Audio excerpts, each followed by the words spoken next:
Good evening. Good evening. Welcome to another live episode of the O&G StrikeZone. I'm Bryan Fulford. That's Kelvin Rozier. What That's up, yo? Marcus Green. Happy Thanksgiving Eve, fellas. Happy Thanksgiving, everybody. Good to be on with you on our normal Wednesday evening. We have a lot to be thankful for and a lot of things to celebrate as we are on the eve of Thanksgiving. So it's a pleasure to be on with you. Thanks to everybody for coming in and joining us tonight. You're watching us on the Black College Sports Network. We are part of the Jericho Broadcast Networks, and so you might be watching us on our YouTube page, MyJBN Online, or our O&G StrikeZone YouTube page. You could also be watching us on Facebook, Black College Sports Network, or the O&G StrikeZone. You might even be watching us on X or on Instagram Live. So we say hello, and we salute all of you for joining us, fellas. What kind of traditions do you guys have? You married folks, so I mean, you guys probably got to honeydew list and all this planning and stuff going on. I don't have such luxury. So what's it like for you guys on Thanksgiving Eve? Well, this Thanksgiving for me is going to be a little more simpler because I was adamant with the wife that we were not hosting this weekend. I mean, this year. Okay, so you can do that. You can do that, right? Hey, I've got 15 years in the game, buddy. Oh, okay. So I know when I can do it, when I can't. Good. Taking notes. Good to know. All right. But I am cooking. I like to cook, and I do a little cooking. So I'm gonna do a Cajun fried turkey in the morning. It's all right. And and a couple of sides. So I'm still doing something, but it's for the house. I don't anticipate. I'm going over to mamas and aunties and all that good stuff.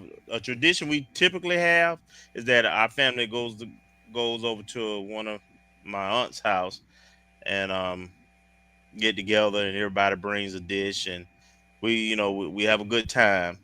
Unfortunately, my aunt and uncle have passed, so this is the first Thanksgiving with both of them gone. So those are tough ones. So it's gonna be a little different.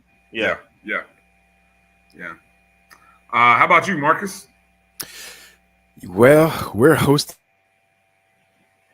You're hosting this year, so usually rotate it around. Or the last couple of years, we've gotten something or gone out to eat or something just to kind of take that load off. But we're hosting, but everybody's bringing something, so it's not going to be a whole bunch. The biggest thing is like the prep and then the cleanup. So it's like, okay, the extremes. The food part is like, I don't know, well, the fun part, but it's minimal. But it's like cleaning up till like 9-10 o'clock at night. Don't get to see any of the games or anything like that. So, but if we all share and pitch in and do things like that, it'll be good. But I mean, that's pretty much it. We just rotate around.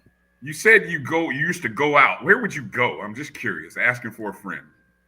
Well, we would just look for a restaurant, like, hey, because my brother-in-law, his wife, and their son, they live about 45 minutes away.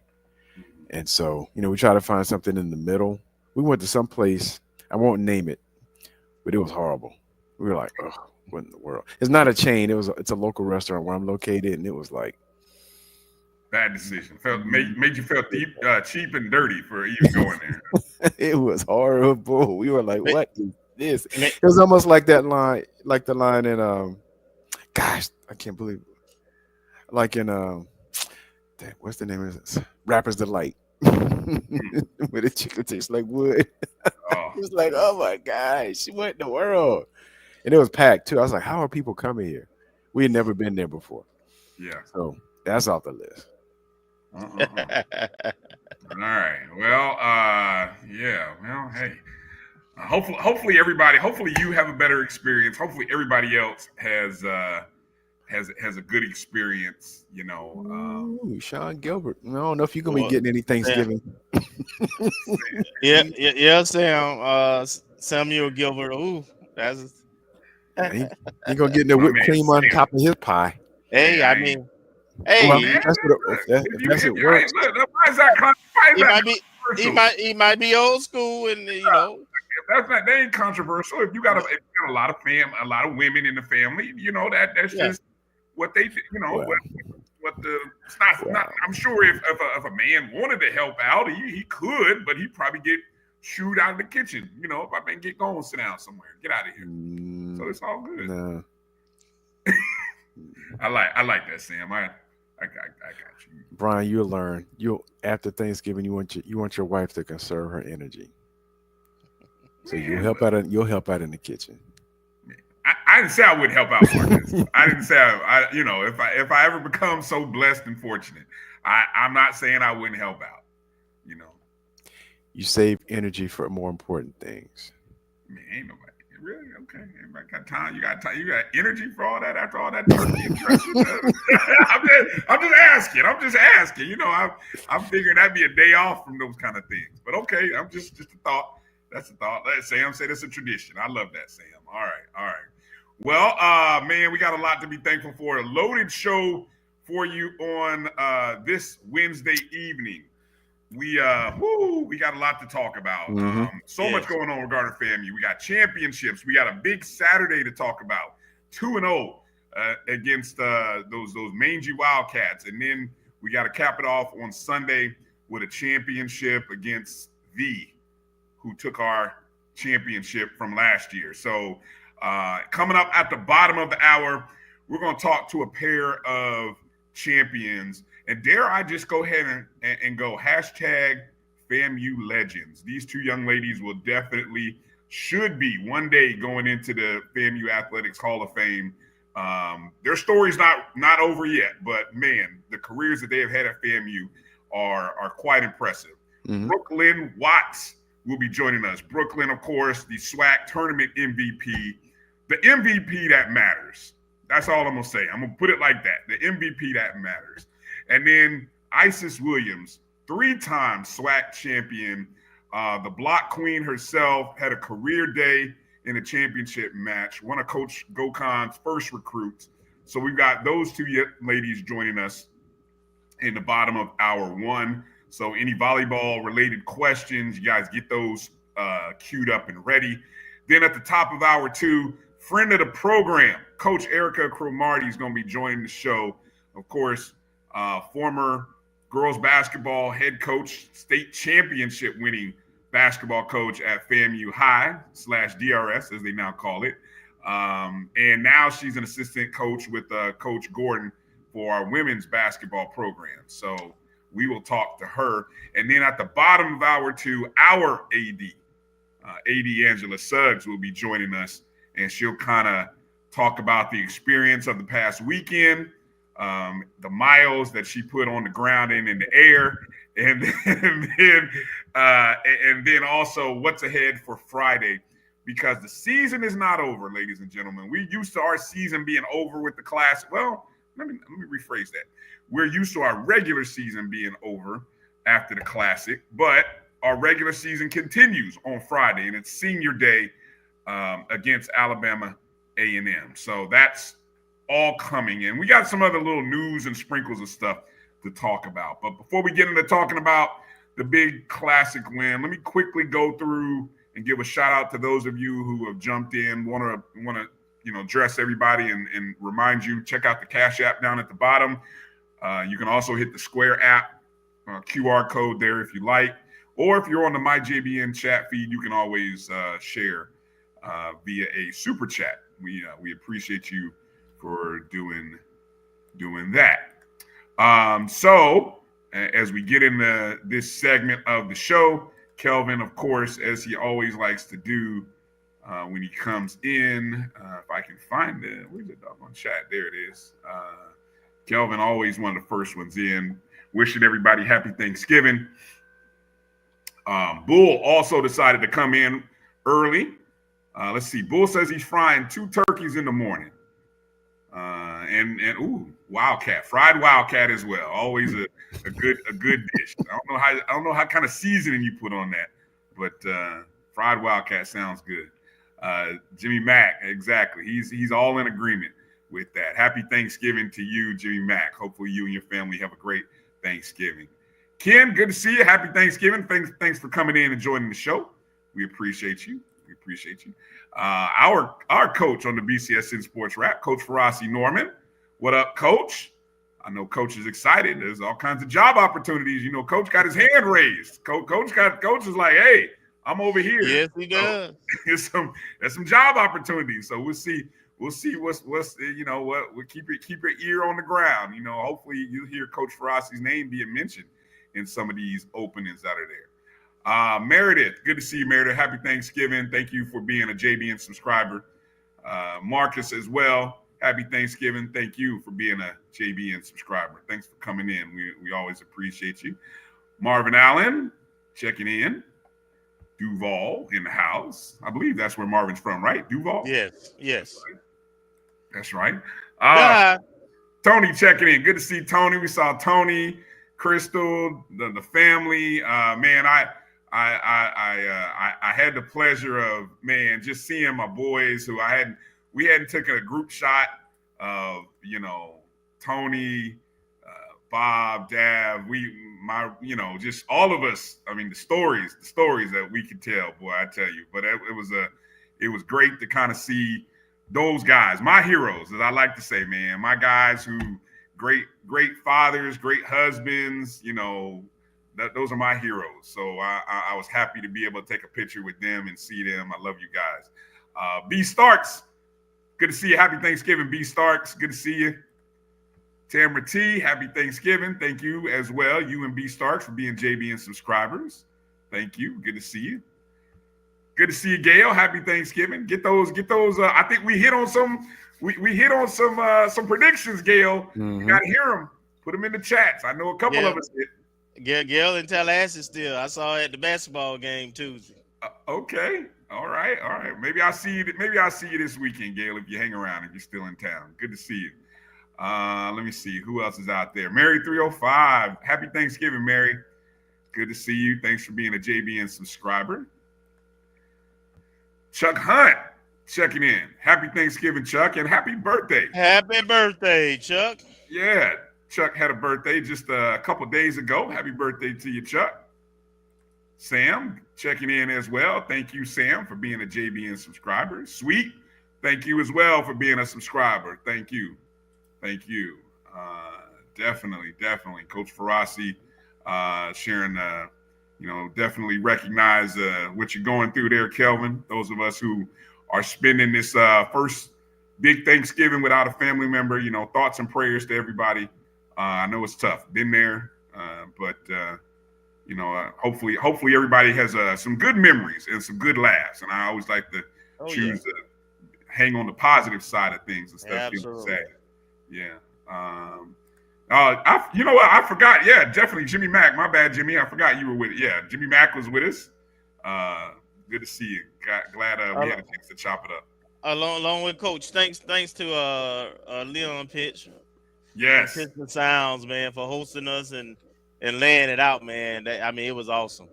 Yeah, appreciate you, Coach. He always this becoming a staple. I think next year, Kelvin, we will have to set it up right, where we're just gonna have to do the show, get a banner, do the show from his setup, and that way we'll come prepared next year. That's a guarantee. Guarantee next year we're doing it right next year. AD, good to see you, my guy. Happy Thanksgiving to you. Thank you for checking in. He's traveling for work. That's right, man. Traveling for work, as always. Keep jobs. JT, AD in the house. There's JT. Good to see you, JT. Thanks for checking in. Happy Thanksgiving. Adrian Cook. Good to see you, man. What's up, Adrian? Good to see you. Happy Thanksgiving to you. Thanks for coming in. Happy Thanksgiving. EA in the house. EA coming in soft today. I like that. He come in quiet. What's up, EA? Happy Thanksgiving. Come in hot. EA got the Thanksgiving spirit. How about that? I know, man. He come in hot, throwing shots, throwing brothers under the bus, man. Good stuff. Exactly. All right. Let's get right to it, man. I don't even know where to start, but I feel like as much as I want to definitely talk about our championship win and the good vibes and feelings from that. I feel like we gotta start with this. We gotta start with Saturday. I feel like we have to start with Saturday. Going Absolutely. 2-0. It was a Florida Classic Saturday. As first off, we had the semifinals of the SWAC volleyball match between us and Bethune, which, as you see, we swept. I mean, not even – well, the first couple games were close, but they really weren't in doubt. I mean, they put a good effort in.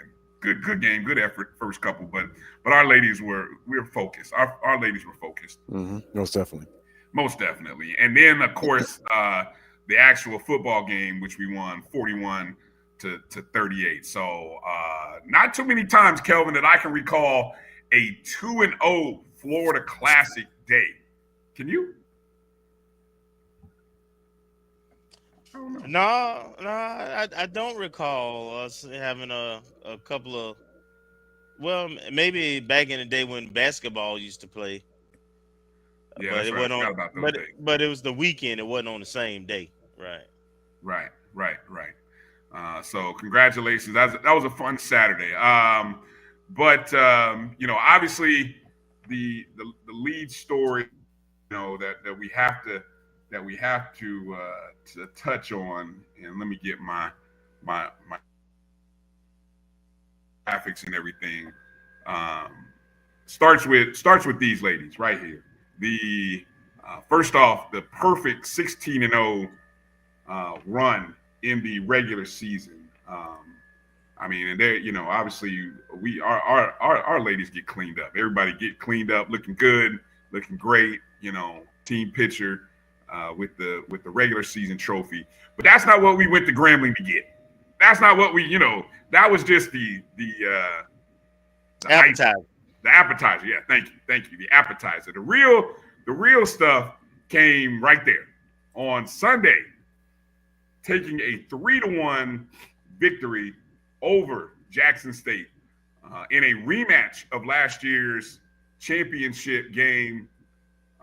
Jackson State, the 2 seed, we were the 1 seed.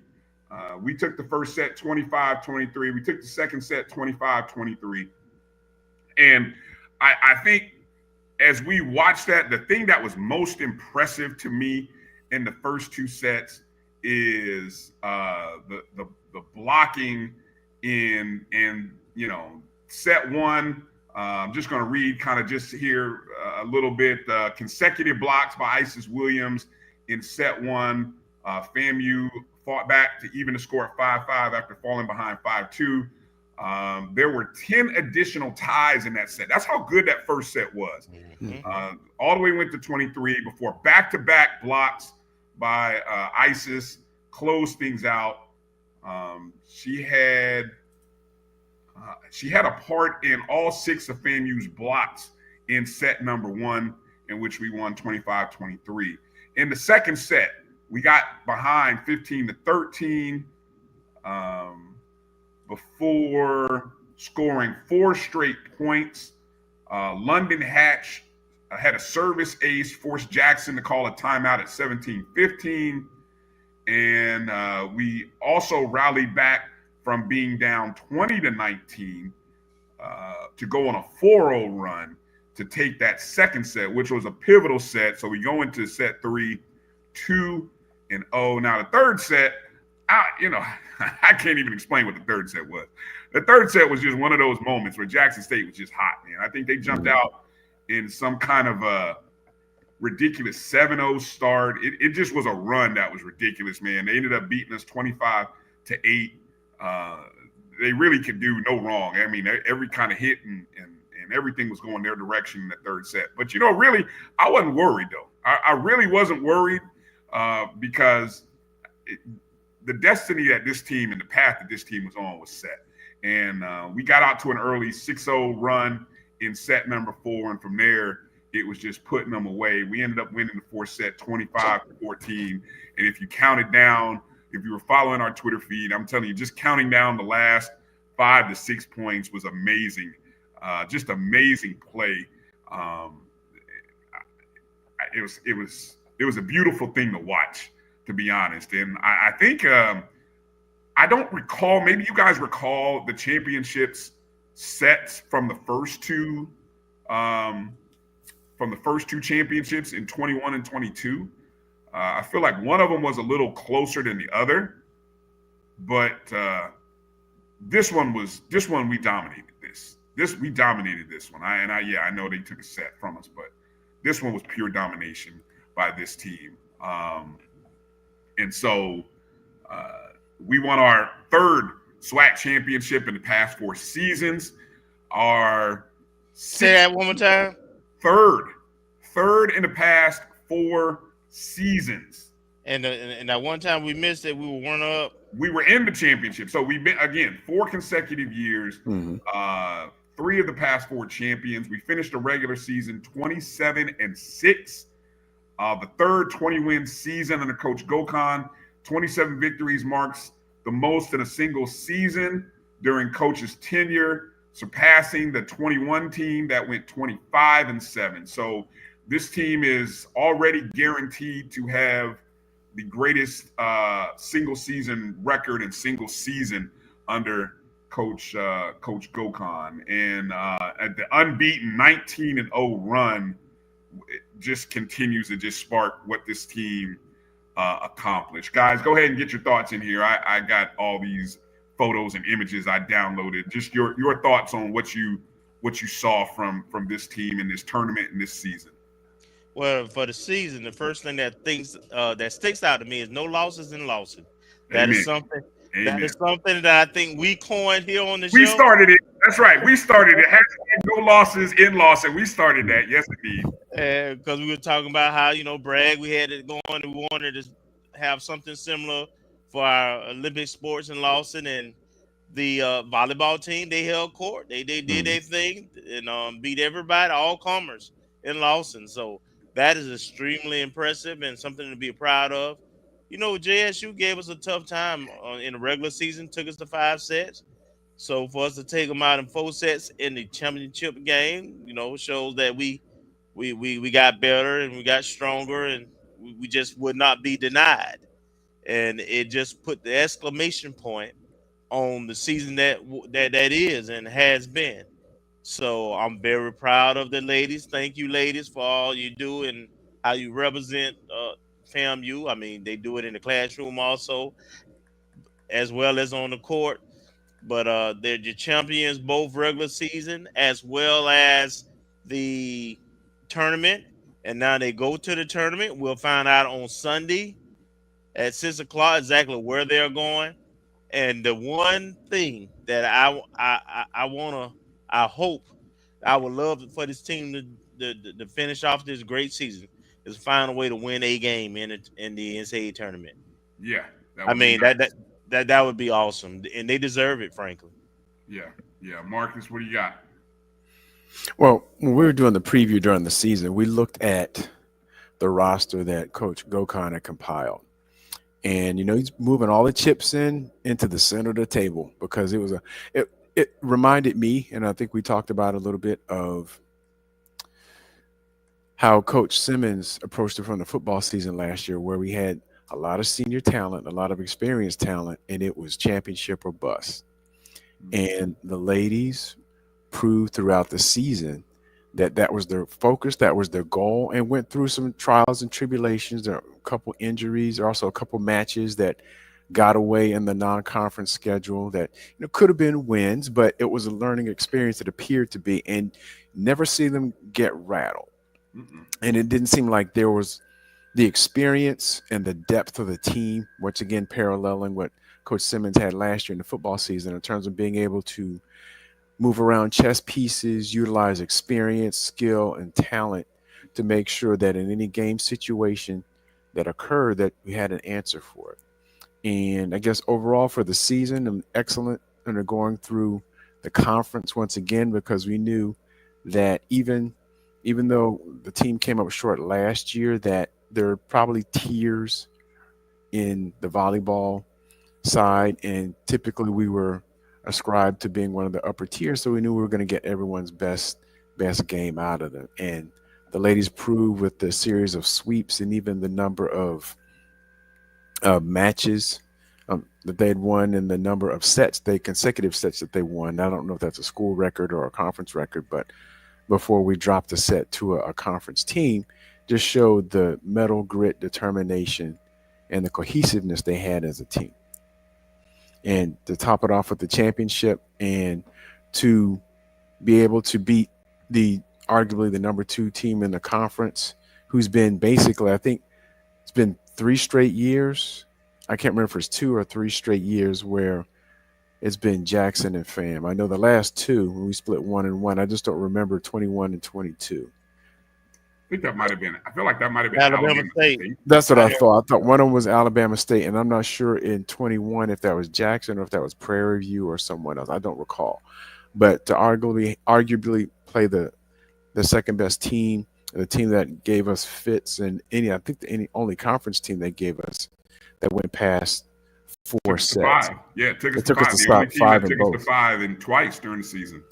And to be able to triumph over them, and I guess feel some degree of vindication for last year, because it didn't go too well in the championship game last year. And listened to the interview of Brooklyn Watts after, post game of the match, just watching that, and she mentioned that was one of the mantras, one of the reminders they had of last year, that feeling, and then going through and achieving what they did is just a feather in everyone's cap and a testament to their dedication. Hashtag get our rings back. I remember when Dominique said it on the show in the preseason, and we wrote it all year. It was done. Operation Get Our Rings Back. No losses in Lawson. The standard is the standard.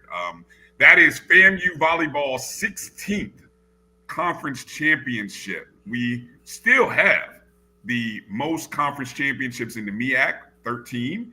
And now we have 3 of the past 4 since we joined the SWAC. And the standard is the standard. And what an amazing group. And one more. I'm gonna give a shout out to the seniors. Shout out to the seniors, a hell of a senior class. There's some seniors in there that have some seniors in their first years. Obviously ISIS has been here for all of it as we've been in the SWAC. And just an outstanding group. And they set the standard, man. They really do. I really love the dominance that this team has, and anyway, we love our volleyball program. I don't know what the rest of these programs out there are doing. Some of them, people are like, oh, y'all don't ever talk volleyball. We talk volleyball every show. I don't know about y'all. We talk volleyball every show. So with that said, we're gonna take our first break, and coming up on the other side of the break, we're talking to champions. We're going to get out the way. We're going to bring on some champions, some legends. Hashtag FAMU legends. Isis Williams, Brooklyn Watts, coming up on the other side, right here on the O&G StrikeZone. I think Marcus will be back as well. He will. All right, so coming up, take a quick break. We'll be back in just a second. You're watching the O&G StrikeZone right here on the Black College Sports Network. We'll be back in just a moment. HBCU football fans, this year's Cricket Celebration Bowl has a new date. A champion will rise at Mercedes-Benz Stadium on December 14th as the MEAC and SWAC champions meet once again. Join us in Atlanta for championship football, interactive fan experiences, and iconic marching bands. It's an HBCU family reunion that you don't want to miss. See who will be crowned the next HBCU national champion. For event and ticket information, visit thecelebrationbowl.com.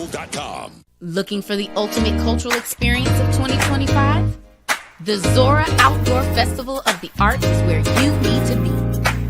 From January 31st to February 2nd, Eatonville, Florida will come alive with incredible live performances from the Levert Experience and the Barbie.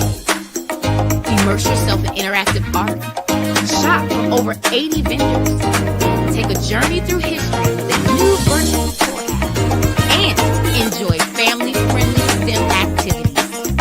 Plus, don't miss the unforgettable R&B tribute to the legends, honoring talents such as Whitney Houston, Marvin Gaye, and Luther Vandross.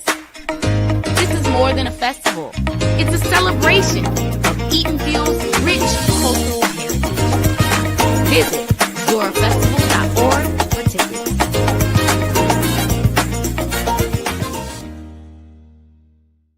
ESPN Events Band of the Year, a title reserved for the absolute best in the world of HBCU marching bands. A season-long competition that culminates in Atlanta on Friday, December 13th. Drum majors, percussion, drill, auxiliaries, musicality. All aspects will be adjudicated by expert judges in the world of college bands. 4 bands will qualify for the big stage, where national champions will be crowned. Follow us on social media for ranking updates throughout the season. And join us at Mercedes-Benz Stadium on December 13th. For event and ticket information, visit bandoftheyear.com.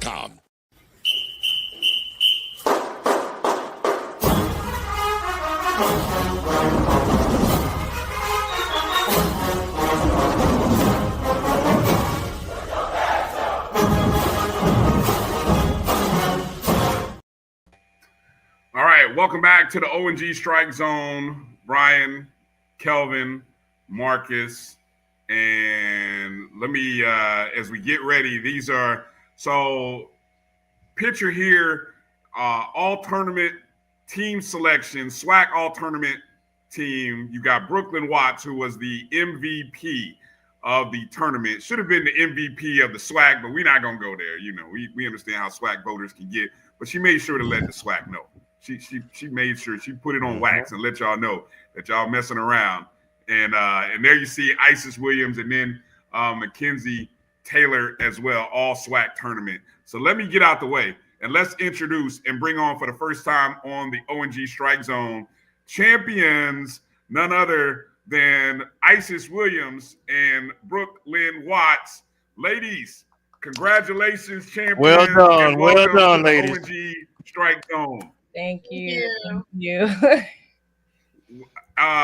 First off, as I said, welcome to the show. First time we've been hunting, we've been chasing you two for all season. So I'm glad we were able to kind of get you on the show at this point in the season. Look, an outstanding run. Let's just kind of talk about what the last 24, really 48, 72 hours have been like for you two. And I mean, we can go in either order. Whoever wants to jump in first, Brooklyn or Isis, whoever would like to go first. Okay, yeah, I'll go first. I think we've watched the game at least 6 or 7 times to start with that. Seeing it on the ESPN broadcast was a lot different than playing, so it's cool to see that side and hear what the announcers had to say, and they had a lot of great things to say. So that was fun to watch and see throughout these last couple of days. How about you, Isis? Yeah, it's been pretty surreal. I feel like I'm in a dream state right now. Just all the support and attention we've been getting. And like Brooklyn said, we've been watching the game any free time that we've had. So it's just been like reliving those best moments and those final points has just been like a dream.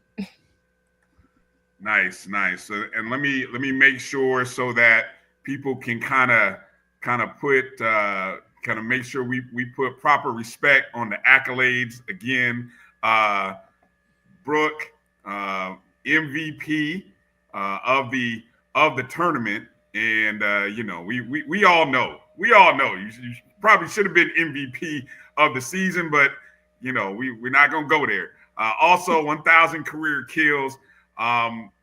Brooke, you let people know. You let people know afterwards. What did it feel like to kind of get that recognition when it's all said and done at the end of the regular season?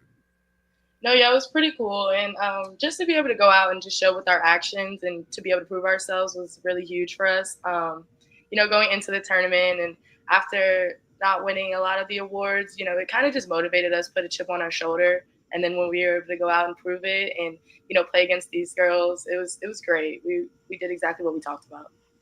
Nice. And Isis, of course, 100 career wins and counting at FAMU, 3-time champion. You move into some rarefied air. There's, I don't know I'm sure somebody will do the stats in terms of where you fall in terms of the career wins and the champions, but just talk about just the longevity of just being able to perform at a high level. And you had a career game at the net. Yeah, me being here for being a 6th-year senior has been a blessing. Coach Gokhan has presented me with ample opportunity to improve my game and also further my educational career. So I think I just wanted to make the most out of it and make my last time playing in the SWAC one to remember. And I feel like I did just that. Yes, you did. Yes, you did. Kelvin, go ahead. Well, obviously, Coach had talked about how talented and deep this team would be this year. He had unapologetically said that this was probably his most talented team since he's been the head coach at FAM. But from a player's perspective, I want you all to talk about the team chemistry and how, everybody came together to have such a dominant season. We did really well out of conference also. Even some games that we lost, they were five setters, we were extremely competitive. So talk about what you both of y'all talk about what you think was the key to the success for the season. I think at the beginning of the season, we kind of knew that we were going to be able to accomplish something that was bigger than ourselves. And I think having a lot of upperclassmen helped a lot because everybody knew exactly what it would take and how much hard work it would take to get us to this point. So I think it was pretty easy. I think everybody was willing to buy in and work hard every single day, and everybody kind of just believed that we could do it. And I think that was like the biggest thing. Okay. Isis? I agree. I think that for us that were returning from the loss of last year, like we took it personal and we were all like, this is what we need to do. And me and Brooklyn, like being the captains and having that kind of like chip on our shoulder from last year, we were able to bring everybody together and just let them know like we had to be locked in every day in practice. Like everybody had to be focused, and everybody thankfully agreed and bought in. And yeah, I think that's Okay. I want to follow up with a kind of fun question. What's your favorite Thanksgiving dish or tradition? And Isis, you go first on this one. My favorite Thanksgiving dish is probably either mac and cheese or sweet potatoes. And my favorite tradition is watching the dog show after the Macy's Thanksgiving Day Parade. Okay, that's interesting. All right, Brooklyn. Okay. Isis stole my favorite dish. Mine is also mac and cheese. But I think my favorite tradition is just watching football with my family on that day. Yeah. Okay. All right, good deal. Let me ask, with the mac and cheese, are we doing like, multi-layered cheese? Are we adding stuff into mac and cheese? Because I know sometimes at Thanksgiving people get a little extra with the mac and cheese. So I mean, what kind of, I'm a craft out the box kind of person. But I mean, anyway.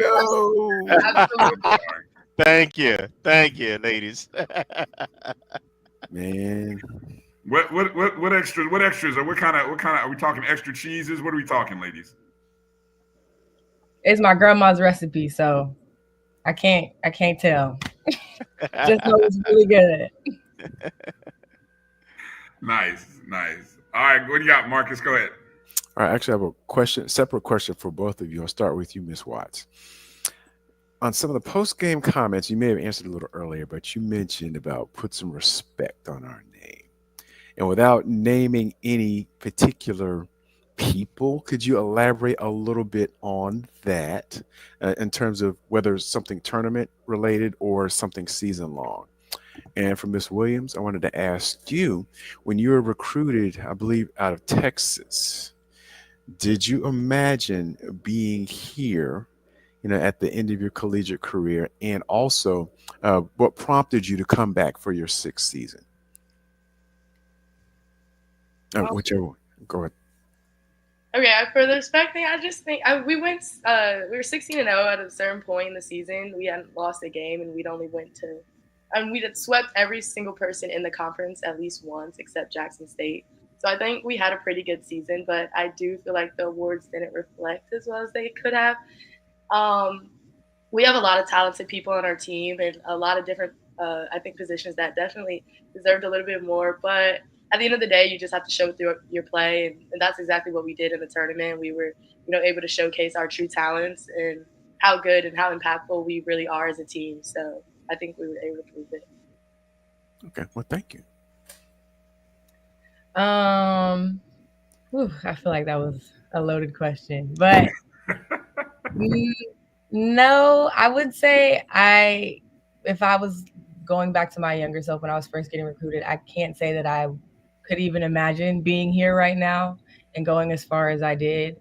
I think I just wanted to play volleyball and I was blessed with so much more. And coming back from my 6th year, like I can't say how blessed, like how much of a blessing it was, because originally I already had my senior night the year before. I thought I was done. But we knew I did have an extra year of eligibility, but due to like school conflicts and things like that, I didn't think I was going to have the time to do both my school and volleyball. But working with the administrators, we made it work. And so I was able to come back and get another ring. All right. Did you consider going on, sailing off into the sunset? Yeah, I mean, I think after last year, I had kind of made my mind up that I was gonna have to go into the world and be a real adult. But I think we didn't even know that I was coming back until probably January of this year. So right, the start of our spring season and our off-season training and everything. So it was a quick turnaround, but I was ready to it was like muscle memory for me getting back into my volleyball grind. Okay. All right. Well, thank you. ISIS 297 career blocks moves you into 6th all-time in program history, surpassing Randy Lee from the mid 90s, back kind of when we were at FAM, back in the early 90s. I'd like for you to talk about the comparisons in these various seasons. I think one of the things I heard Coach Gokhan talk about was this team had the opportunity to kind of get together a little earlier than the past few seasons due to being able to get together in the summer. And I'd like for you, if you would, maybe talk about how this offseason differed from the previous years. I mean, obviously, this is one of the first ones where you're coming off of not winning a championship, but you've got new players coming in. If you can, touch on just the challenges or just some differences when you kind of think back to the off season and the preparation leading into the season compared to previous years. Yeah, I think this summer, spring off season that we had was probably the most involved we've been. As far as training, we had somebody in the gym, at least 4 or 5 of us in the gym every day in the summer. We would lift every day. We were doing open gyms, just getting ready for the season because we wanted to be our best. Because when it came down to the championship match, we wanted to know that we put the work in and that they would, if they were to beat us, they would have to like earn it. You know what I mean? Mm-hmm. So I think the difference was definitely the preparation, the determination that we all had. Like it was like an unspoken thing. Like we all knew we were going to work hard and we were going to come in every day whenever we could. Obviously, like people travel in the summer, but we always had somebody in the gym and lifting and just putting in work. Nice. And my question for Brooke, Brooke, you were, I mean, I watching you at the end of last season, I mean, you were already at this high level.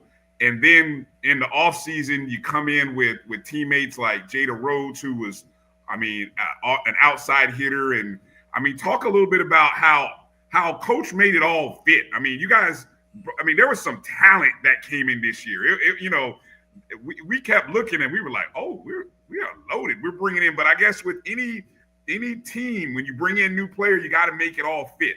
So can you talk to how you all made it fit? Yeah, I think we definitely had a lot of talent this year, and bring Jada in and her being so impactful at Alabama State in previous seasons, we knew that it was a great environment because you want to have people to be able to push you and just the competition at practice. And I think that was definitely like up the level this year by having all of this talent. And I think at the beginning of the season, we kind of just knew we wanted to win, and whatever it took, whoever had to be on the court to do that. And everybody was fine with that, and everybody was fine with that common goal. So I think, yeah, just accepting everybody, welcoming everybody in, and just competing every single day at practice to earn a spot on the court, and if not, supporting your teammates from the sidelines. Nice. Go ahead, Kelvin. What you got? Yeah, I've got two questions for both ladies, and I want you to talk about the experience of having two younger female coaches on staff, and kind of how was that? I know Isis, you played with both, right? So kind of talk about what they brought to the staff part of it, and then the last question I want you to answer is about, so the band showed up to a game. There was a game where there was the students came out. It was a lot of kind of big crowd for volleyball, and explain to Rattler Nation how important that support was and how it made you feel. And Isis, I guess you can go first. Okay. Yes, I did. I think we both played with both of them. Having them on our staff, I think, gave us kind of bridge the gap between coaches and players, because they were just players themselves. And I think that perspective from them and being able to talk to them in a way that maybe we can't talk to Coach Gokon or Coach Steve was very, very helpful. It helped us look at things differently and just gave us new perspectives on how to improve our game. And the support from Rattler Nation is greatly appreciated. Like you said, we had a lot larger crowds than we usually do. And I think as players, like, we feed off of the crowd, of the energy of the crowd. So I think y'all, people being at the games just hypes us up and makes us want to do better for y'all. Okay, Brooke? Yeah, I think for me, I did struggle at one point in the season. I was going through a lot mentally. And having Coach Dom, Coach Kate, they were able to talk me out of it. And especially Dom, she played my position. She's been through the same experiences, and she was able to, talk to me through a special lens that Coach Gokon and Coach Steve wouldn't really be able to do. So it was definitely a great look. And Coach Caitlin too, she just had a lot of experience. And when she was on our team, she had a super high volleyball IQ and was always giving feedback. So I think they transitioned really well, and I think it really was a great addition to our team. And for the support with the band and the fans coming out, we really do love that, and we really do love the support. It's definitely essential for us. Bring the energy and the loss, and we were undefeated at home. We won every single game, and I think it was huge. We had a lot more support this year than years in the past. So it was a great feeling just to look up and be able to see the students and friends come out and support. Marcus, you got a final question for the ladies? Actually, I have like a triple question, but I'll make it quick. Triple question. Yes. The first one, if you both you ladies could speak to the legacy that you're leaving for FAMU volleyball, not only as individuals, but as a team. That's the first part. The second part is, do you guys have players from other schools sliding in your DMs asking about coming to FAMU? You don't have to reveal any names, but I know, like you mentioned, Jada Rhodes, she's a Tallahassee native, but she came over as the reigning, I believe, player of the year from Alabama State to come to FAMU, presumably to win a championship. So I'm just using that as an example. And the third one, and once again, this is another, you don't have to use any names, but can you answer if the person who designed the GoatCon shirts is someone who's used all their eligibility so they don't have to worry about running laps? Who's selling that shirt? That's what we really want to know. Who is selling that shirt? It was Isis who designed it. She threw you out there real quick, didn't you? She threw you out there, Isis. Job well done. Thank you. Yes, yeah. It was me. Look at that. Now, about the legacy that you guys want to leave individually and as a team, and also, anonymously, have you actually had a circumstance where players from other schools are asking about coming to FAMU or sliding in the DMs? That's what Mark is trying to ask. Well, yeah. I guess I can go first. As far as the legacy that I want to leave, I think individually, I wanted to, because I was Coach Gokon's first domestic recruit, I wanted to build a team culture that would last, and that when incoming freshmen were coming in, they knew what the standard was, and playing at a high level and showing that HBCU volleyball is just as good as PWI volleyball and that we can do it too. So I think just showing ourselves and showing the world that we're just as good as anybody else, if not better. And it's funny that you actually mentioned Jada, because before she transferred, she slid in my DMs and was like, "Hey, do you have coach's number?" But yeah, there definitely have been people who are asking just like what they can do to get on the same level, or, you know, get in contact or just do the same things that we did. So it's good seeing that we're leaving an impact on the younger generation. Well, thank you.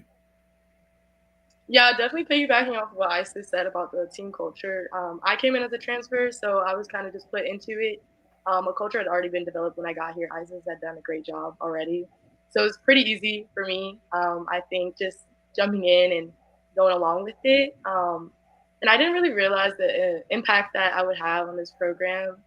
But one of our freshmen told me at the beginning of the season, or like halfway through the season, that, you know, she's like, I really look up to you, and, you know, like, you inspire me and stuff like that. And that's kind of when I took a step back and I realized like what I'm doing is, you know, leaving an impact. And it is like changing what we have going on. So, I mean, it's pretty cool to just look back and see how what you're doing really matters, and all the hard work that you're putting in it's not going unrecognized, and it's a great feeling.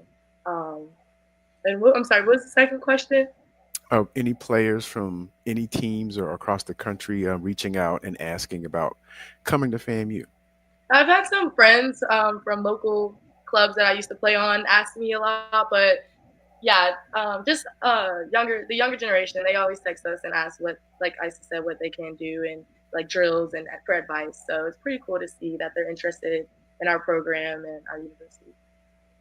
Okay, well, thank you.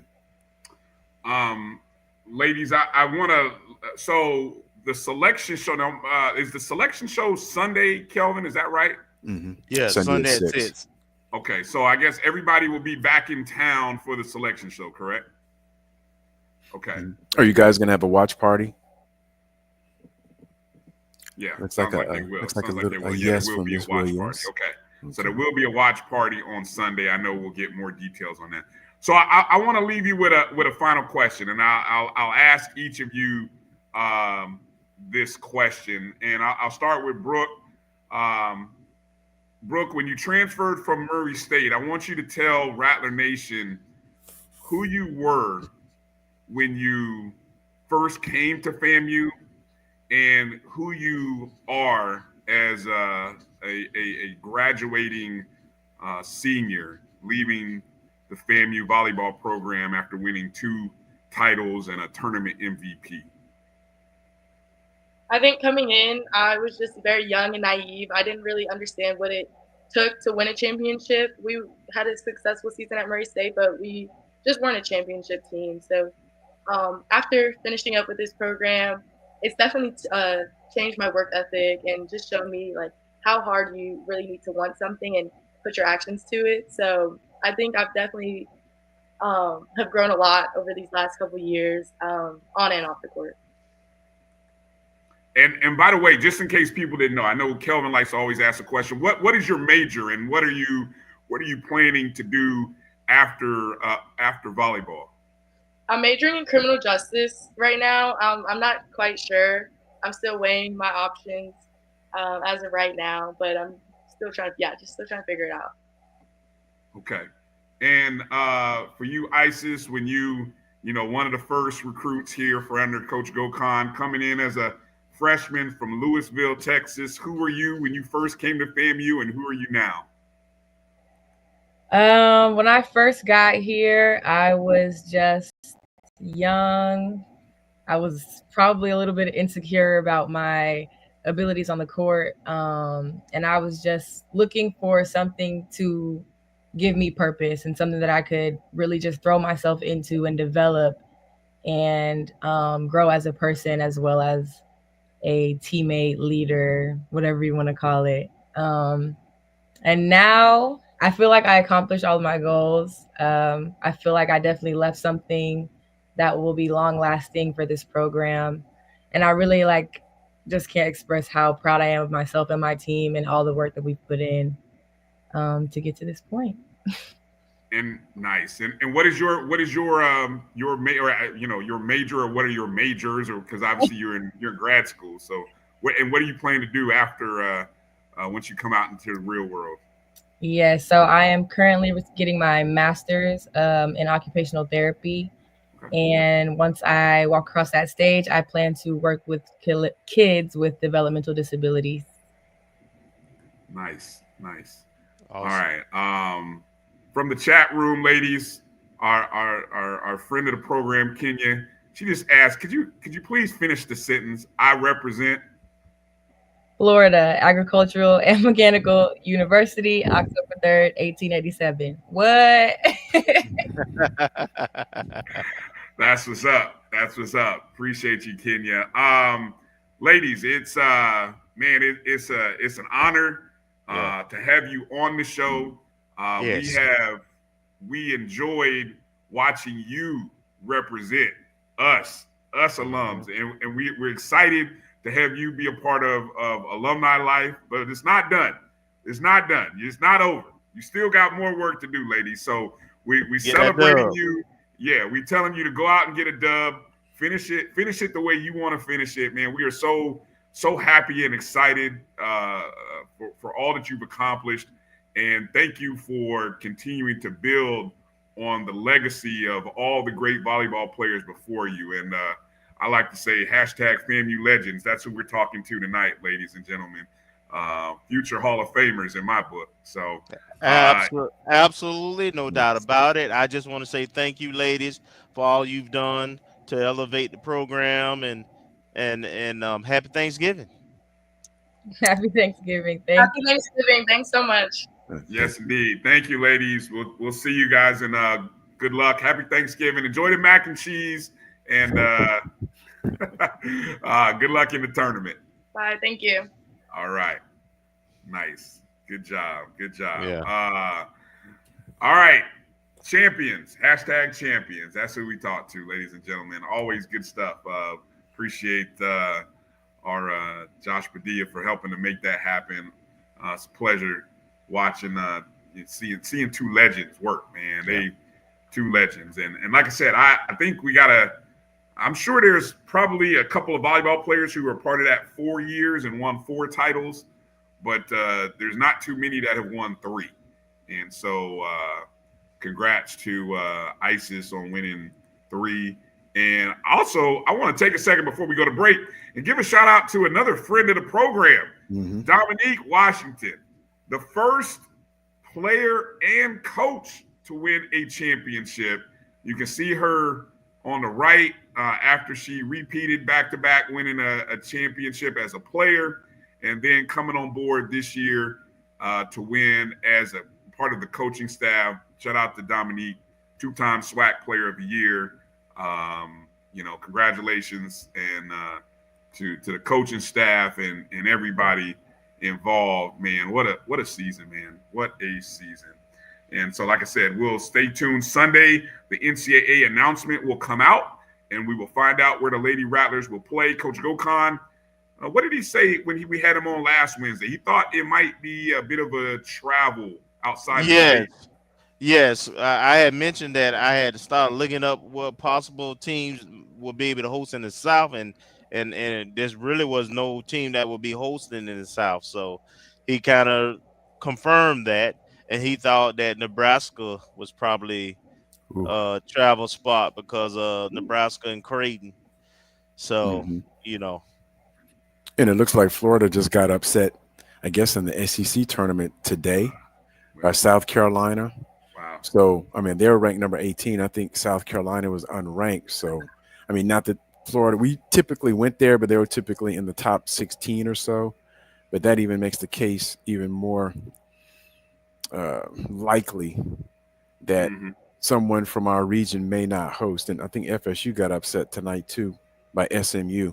And well, not really upset. I think SMU was ranked number 10 in the AVCA rankings, and FSU was like in the lower mid-20s. So it wasn't an upset per se, but then once again, that's another regional team that doesn't look like they'll be in a position to host. So we're going to have to do some traveling. Yeah, that's crazy. I'm surprised it wouldn't be somewhere up the eastern seaboard versus going towards the Midwest. That's That's surprising, but I don't know how all that works. But regardless, like you said, Kelvin, hopefully this team, with the experience that this team has, that they can win a match. That's a possibility. I think this is a team that's poised and positioned to do that. So let's wait to see who we get, and then bring it on. Bring it on. All right. Well, let's take our break, and let's talk to Coach Erica Cromartie on the other side. One of the new assistant basketball coaches of our women's program. We'll kind of talk to her about the transition from leading a program and to now being a part of Division I program here at FAMU. Right on the other side of this break, you're watching the O&G StrikeZone right here on the Black College Sports Network. We'll be back in just a moment. Looking for the ultimate cultural experience of 2025? The Zora Outdoor Festival of the Arts is where you need to be. From January 31st to February 2nd, Eatonville, Florida will come alive with incredible live performances from the Levert Experience and the Bar Cave. Immerse yourself in interactive art. Shop from over 80 vendors. Take a journey through history with a new virtual tour app. And enjoy family-friendly STEM activities. Plus, don't miss the unforgettable R&B tribute to the legends, honoring talents such as Whitney Houston, Marvin Gaye, and Luther Vandross. This is more than a festival. It's a celebration of Eatonville's rich cultural heritage. Visit zorafestival.org for tickets.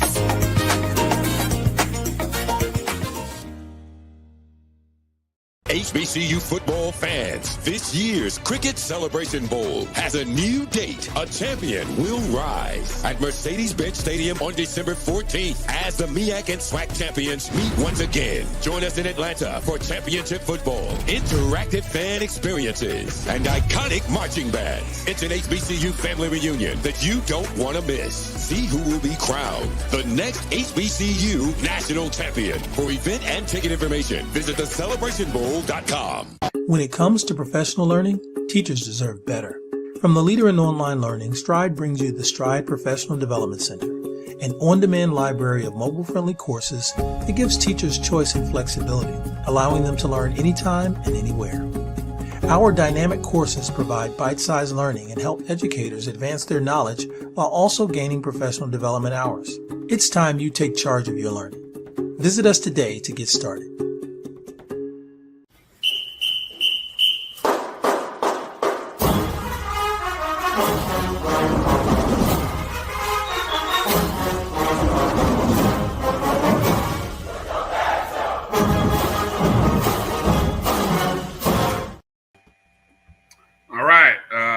Welcome back, the O&G StrikeZone. Hold on a second. There we go. Bryan, Marcus, Kelvin, want to remind you guys, do us a favor. If you're on IG, because I think that's where Isis and Brooke, that's where, they young folks be on IG, not on X like some of us old heads. But make sure you hit them up on Instagram. If you follow them on Instagram, let them know you appreciate them coming on the show, and just wish them well. A lot of our ladies are on Instagram. It's probably the best spot where you can catch them. So please do us a favor and let them know that you appreciate them joining the show. All right. With that said, let's pivot, and I mean a pivot, like a good basketball pivot, over to our good friend of the program, and now the assistant women's basketball coach with our FAMU Rattlers, with Coach Pressure. That is Coach Erica Cromartie. Coach, how you doing? I'm doing good. Thank you for having me. Always good to see you again, Coach. Good to have you on. Yes, sir. Hey, all right. So I'm gonna beat Kelvin to the punch here. What's the Thanksgiving tradition? What are we doing tonight? What's happening tomorrow? What's happening? We have practice in the morning, so I'm going to practice. We have practice in the morning, and then after that, I'm going to feed the girls a Thanksgiving meal, and then I'll go over to my mom's house with my family. So that's my day. It's not bad though. I like it. No.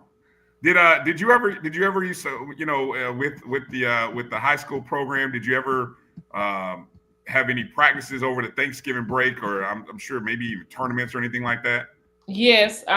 So Friday we will play in a Thanksgiving tournament, and they're still playing it on Friday. It's at Gabi. Because I made the schedule before I left, so I still follow it. I guess because it's just still fresh. So they'll go to Gabi on Friday and play Friday and Saturday. Gotcha. All right, go ahead, Kelvin. Coach, I know it's you've had some interest in elevating previously, but I guess my question is, what made this the right opportunity, and have you turned down previous opportunities to go elsewhere? Yes, I have. It wasn't anything concrete, but it was conversations before about other programs, and it just didn't benefit me, because I just didn't want to leave to say I'm going. I wanted to go somewhere I could still grow. And so with Coach Gordon being the coach at FAMU, that was like perfect. Because I followed her for her career, so I knew a lot of things about her. And then once I realized that she was taking over that program and that she was looking for assistant coach, I applied, and thank God I was able to receive the job. And I just appreciate her so much for giving me the opportunity and allow me to learn and grow to become a college coach. Okay. All right. Go ahead, Marcus. Oh, good evening, Coach. Can you describe, I guess, what the transition has been like? I mean, going from FAMU DRS to FAMU and making the adjustment, if any, to the college game. Well, yeah, it's been an adjustment. I came in November 8th, so they kind of had already started. So I was just kind of like, getting in, but it's been a transition because it's just, the terminology is a little different. Basketball is still basketball, but I think the operations is different. The preparation is different, but I'm getting adjusted pretty good. I'm getting more comfortable. It's going really good. And the coaches, Coach Gordon, the staff has really been a great help for me. So I appreciate them for that. Well, thank you. And the girls are great. Like, I have a good rapport with the girls. It's going pretty good. What role? What is your role? Because I know everybody, every staff has, coaches that have different roles.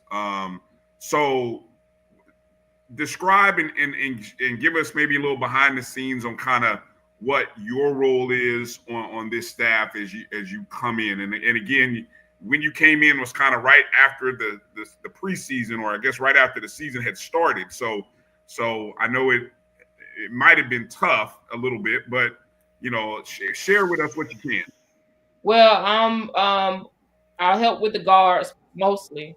But we all are part of the game planning and the strategic plans of the game. But my main goal, my main job is to help the guards and also help with the managers and stuff like that. So that's something that's pretty good because I played guard in college and in high school, so that's kind of was my area. So that part has been really good.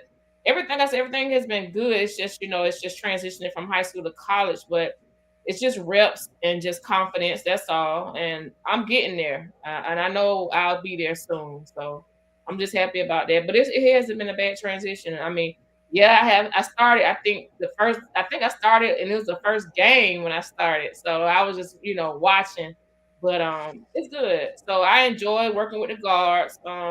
I enjoy working with the ladies because some of the the things they deal with, I've dealt with or have experienced myself. So it's a good fit for me. Right. So as this season has gone, and obviously I had a chance to come watch live and in person on Sunday at UCF. Okay. Of course, on Tuesday, hosted a game against Middle Tennessee. Tough loss, 80-54. as last week was a tough week, and I kind of captured that in talking to Coach Gordon. We had a game that slipped away from us, and then kind of having to turn around and play West Georgia. How do you and the staff keep this team's focused on the bigger picture? Obviously, the coach will tell you the bigger picture is conference play. So even though all of this non-conference stuff, as alums and fans, we kind of look at it and we have angst because we're like, we want to see wins, but we got to kind of take it under sort of, we have to be mindful of the fact that the bigger picture is conference. So how do you work with the ladies and how to keep them, keep their spirits high so that they don't get too down with the outcomes that we've seen? Well, I just reflect back to how I did it at the high school. Being a small school, we always played bigger schools throughout the season. So when it was time for playoffs, we will be prepared and we will be able to, because we were used to facing the bigger and tougher schools. So that's the same way with college. You use the non-conference games to get out the nicks and crannies. So by the time the conference time comes, you're more prepared, you're more skilled, and you win against bigger talent and better talent. So I just try to tell them, use all these games to prepare and get better. You know what I mean? Like we want to win them, no doubt, because all of the whole staff, we're all competitors. The girls are competitors, so we want to win them. But at the same time, we still try to use these games to, work on your weaknesses, as you may say, or just find your niche, find what you do best, so we can put into the system. So by the time the conference comes, we all know we can expect from everyone. So, I'm used to having the tough games in the beginning because I know it's just getting you prepared for what's to come. Gotcha. Go ahead, Kelvin. Coach, I want you to talk about my first question. I guess I got two questions. The first question is about just the coaching aspect of getting ladies comfortable in shooting and rhythm and the strategy behind that, right? Since you're dealing with the guards and to control their pace so that turnovers are minimized. Kind of walk us through your approach in coaching guards. Well, with shooting, most of it is reps, and seeing the ball go through. So in practice, we do a lot of you have the shooting machine as well. You use that because you can get more shots up. But before you even get to all that, you have to look at their stance, their form, and how they're shooting the ball. Because some coaches just say get shots up, but if you're not shooting the ball right, I don't care how many shots you get up, what I'm saying, it's not going to benefit. So I try to look at their stance. You got to be low and raise up to shoot the ball, things like that, follow through, and just kind of like work on that technique. And then you do the reps. Then once you get, spot shooting down, you get them off the dribble. You get them off a screen. You get them with a flare. You just get them in different situations. You get, somebody, waving a hand at them, while they're shooting, so they can get used to distractions while they're shooting, the noise, all of that. So you just use variations that happens in the game, and you just do it repeatedly till it just becomes second nature. So I mean, we work on shooting, and some days you just off, some days you can't miss. So it's just reps. I mean, it's still early. I like what I see. Do we need to improve? Of course, but I think we're headed in the right direction. So like I tell them, I was like, man, I was a shooter. I used to be surprised if I missed. That's just the confidence I had in shooting. And that's how shooting is confidence too. Like you just got to believe that you're going to make this shot. And I do tell them that, like, you got to have confidence when you shoot the ball. That's part of shooting, is knowing that you're going to make it. Okay. So that brings me to my follow-up question. The Middle Tennessee, I watched all the games over the past week, and I was in person in most of them except the West Georgia game. But in that Middle Tennessee game, towards the end of the third quarter and that fourth quarter, there was a change, emphasis on putting pressure on the ball. And having watched your teams at a high school level, I kind of know, that is something that was a hallmark of those state championship teams. But the ladies team seemed to respond to that very well. I mean, they really, the energy got up. They were really aggressive. Middle Tennessee had to put they starters back in. We still was turning them over, getting some easy Yeah. buckets. I mean, I thought that was something to really build on. Is that something that Coach Gordon, you think, is going to maybe incorporate moving forward? And what was that just by happenstance, or what made us do that?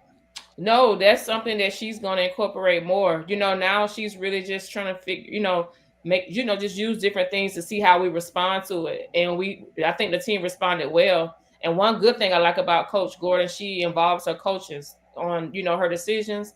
And so, yeah, that is something that she's going to incorporate more. She just wanted to make sure, we had the depth to do that, because you definitely got to have depth to do that. Yeah. So now that she sees that, she's definitely going to incorporate it more. And you're right, it did bring a different feel to the game. I think the fans got into it, the girls got into it. So that is definitely something that we're going to be adding to our repertoire. Okay. All right. Thank you. Go ahead, Marcus. Coach Cromartie, I wanted to ask, what thing or what things are you most looking forward to once you get into the conference season?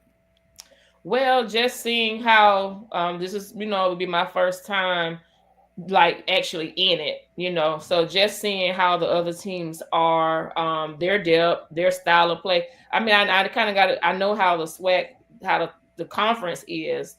You got the guards that's feisty and crafty and scrappy, so I know that part. But just seeing how we compare to those teams and just really game planning and just seeing how we can strategize to get an advantage over those teams. But from just watching them from the past and just seeing some of their preseason game, not preseason, but on non-conference games, I think we'll do very well in the SWAC. I really do. And that's why I say I think these games will prepare us for that time. Okay. Thank you.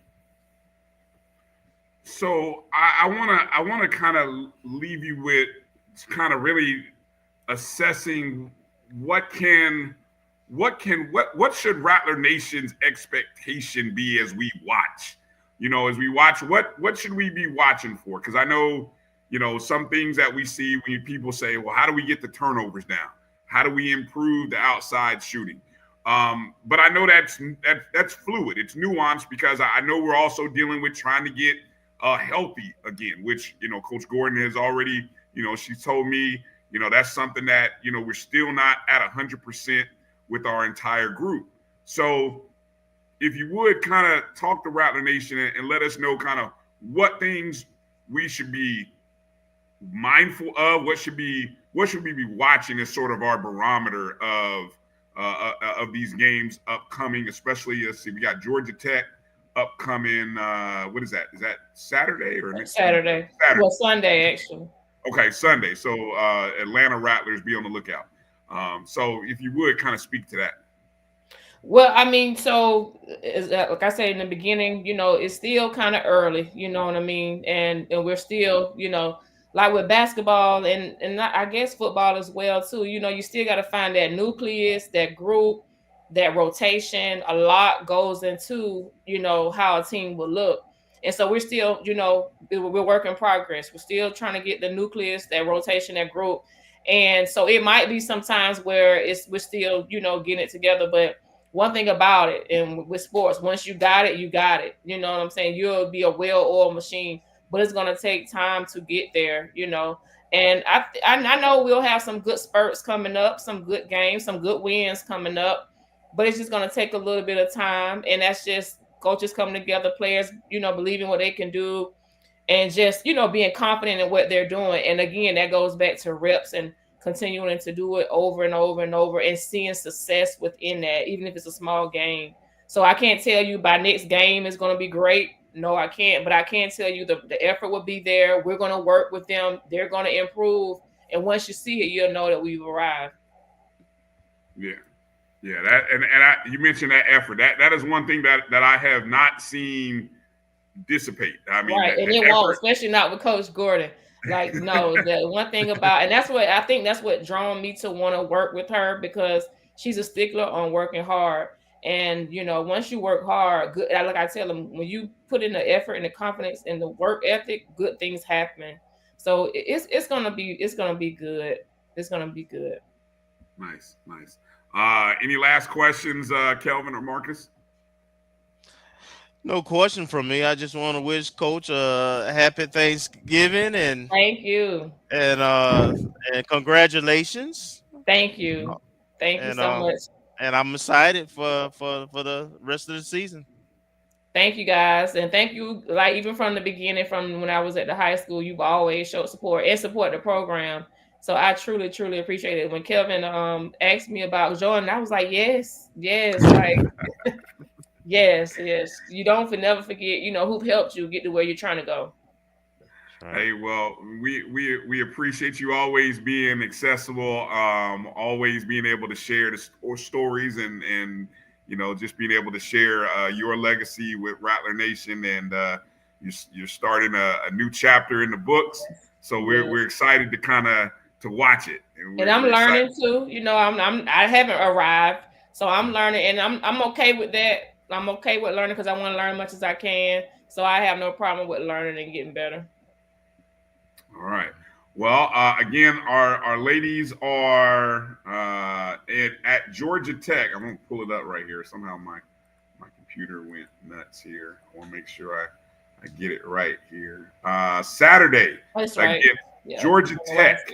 That's right. Nope. I'm sorry. December 1st is Sunday. Yeah. Okay. I was like, I know I was right. Sorry. Right. I'm sorry. Sunday, December 1st. December 1st. Sunday at Georgia Tech, 2:00 Eastern. So the Atlanta Rattlers, the Atlanta Rattler chapter. Hey, I'm tell you what, Atlanta Rattlers, I'm issuing a challenge. Y'all need to do better than the Orlando crowd because the Orlando Rattlers showed up. They did. UCF. Yeah. They showed up. I felt like we were a little louder than the UCF folks, to be honest. Yep. So I want to see what the Atlanta Rattlers are going to do at Georgia Tech. And that's a 2:00 Eastern tip-off. So great opportunity to catch the Lady Rattlers in Atlanta.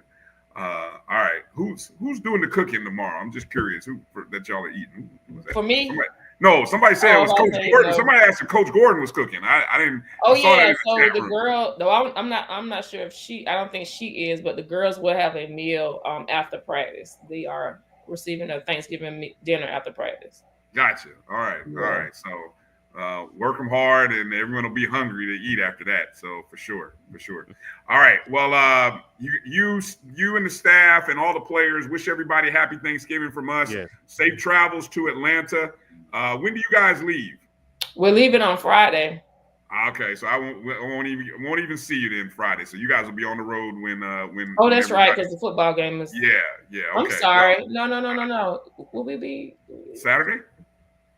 Yes, I'm sorry. We're leaving Saturday morning. Yeah, because we planning on going to the football game. Yes, we'll be leaving on Saturday. There you go. We'll see you at the tailgate. Yeah. We'll see you at the tailgate then. There you go. We will be all right, Saturday morning. We'll have a great Thanksgiving, Coach. Great practice, and everybody be well. And good luck up in Atlanta at Georgia Tech. All right. Thank you so much. Thank you all. Thank you again. All right, Coach. All right. Bye. All right, you guys make sure to hit up Coach Cromartie. You can find her on X. And wish her well. Make sure to thank her for coming on the show. All right. A few news and notes, fellas. We haven't talked much about the Florida Classic. Kelvin and I, we did the post-game show. I know hopefully some of y'all got a chance to tune into X and watch the post-game show. We hit our predictions. Kelvin, remind people again what your prediction was that you did. So I hit on both of my predictions actually. All right. So the one prediction was that we'll score over 40. I thought that just the energy would be up with the new play caller, and that the guys had something to prove coming off 2 losses. And then you look at Bethune's defense. Over the season, I just thought we could be successful in putting up points. So we got over 40, and then I also predicted that Bethune-Cookman will return a special teams touchdown. You did, and they did that too. And as soon as the guy returned that touchdown, there was I think it was Hell Wildcats. HBCU band talk. Yeah. He was in box with us. Sitting there right with us, yeah. And he brought it up. He said, I don't know. You told them on the show. I don't Good know call. why they. I don't know why they kicked it to us. But you may have seen it up in the press box, and I have to look at the replay. But it looked like one of our players got blocked in the back on that. And I sent y'all that text. I heard you say that. I still didn't see that in the replay. I heard you say that. Look at number 44. Look at number 44 on our team. Look like I think that's Miss Bullock's son. Yeah.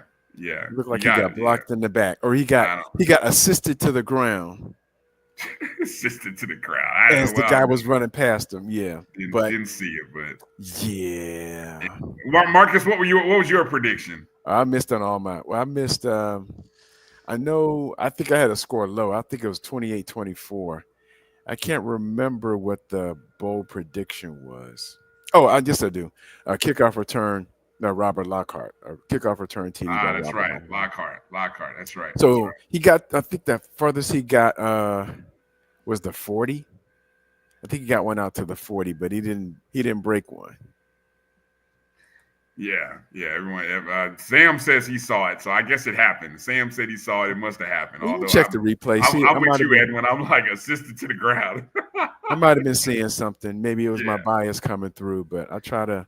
Yeah, it did look like he was doing a Superman and somebody was behind him. Yeah. Well, I feel really proud to have finally got one. I think it might have been the first time I got one exactly as I called it. I kind of got one. The rushing touchdown one that I called a few games back, that was a sweat. But this one I called right. Over 200 yards rushing. Yeah, we got 300 plus. And 2 100-yard rushers. Got that right. Thad Franklin, 190. What was it? 195? 195. Yes. 195. Kelvin Dean goes over 100 on the 11-yard touchdown run, which put us up 41-31 with 2:23 to play in the fourth quarter. So we end up with a total of 305 rushing yards on 47 carries. And what was the helmet prediction, Kelvin? I don't recall. They won't have to share helmets or something like that. I did say that. Hey, speaking of helmet, I got that one right too, I think. Hey, speaking of helmet and uniform combinations, boy, there was a minute where that all white, that icy white combination, we were gonna have to burn that combination because I think that combination had not gone too well for us this season. I know, and what was funny is, I know Kelvin doesn't believe in that kind of stuff, but there's more than one person I was around over during Classic Day that was like, man, I don't believe in that stuff, but man, we might need to not wear this all white combination too many more times in these kind of games. But anyway, we overcame. See, we were down at the half, 21-17 at the half. Yeah, got up to 10 on 2 different occasions in the fourth quarter. So pretty much up by 10, but we could never quite put them away.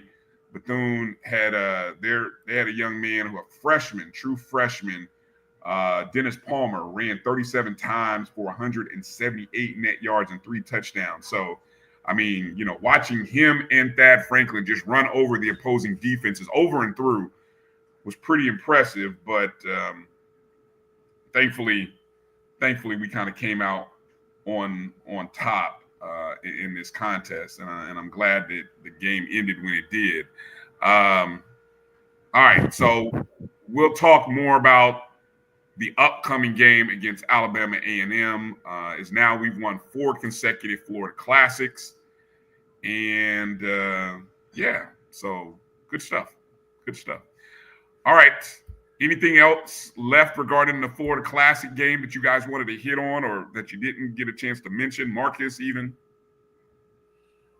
Well, it was definitely an exciting game. I was sitting here watching it on TV, and I was like, okay, what is going on? But I wasn't real worried at halftime because we made good halftime adjustments. So I'm glad we came out and showed some fire. And I was a little worried if there's lingering from from the Valley game, just a hangover in terms of the halftime and not being up as much as many people will probably expect. But you got to expect, in a classic game that there's going to be a tough battle. But I'm glad to see that. Well, in watching the comments and the shows, the coaches show, listening to Coach Colsey on his show and the various SWAC platforms, it seems as though he's pleased with the level of continuity and smoothness of the game plan. I know that's not the right term. I'm trying to think the flow of the game plan in terms from an offensive standpoint. So I think I heard him say that on one occasion. And we wondered in the preseason, we were wondering if he was going to be a run first defense type coach. And, we thought when we had all the running back stable, even though we had a plethora of talented wide receivers, we thought he may kind of lean towards that, having a strong defense and rush game and keeping it close and taking it to the end.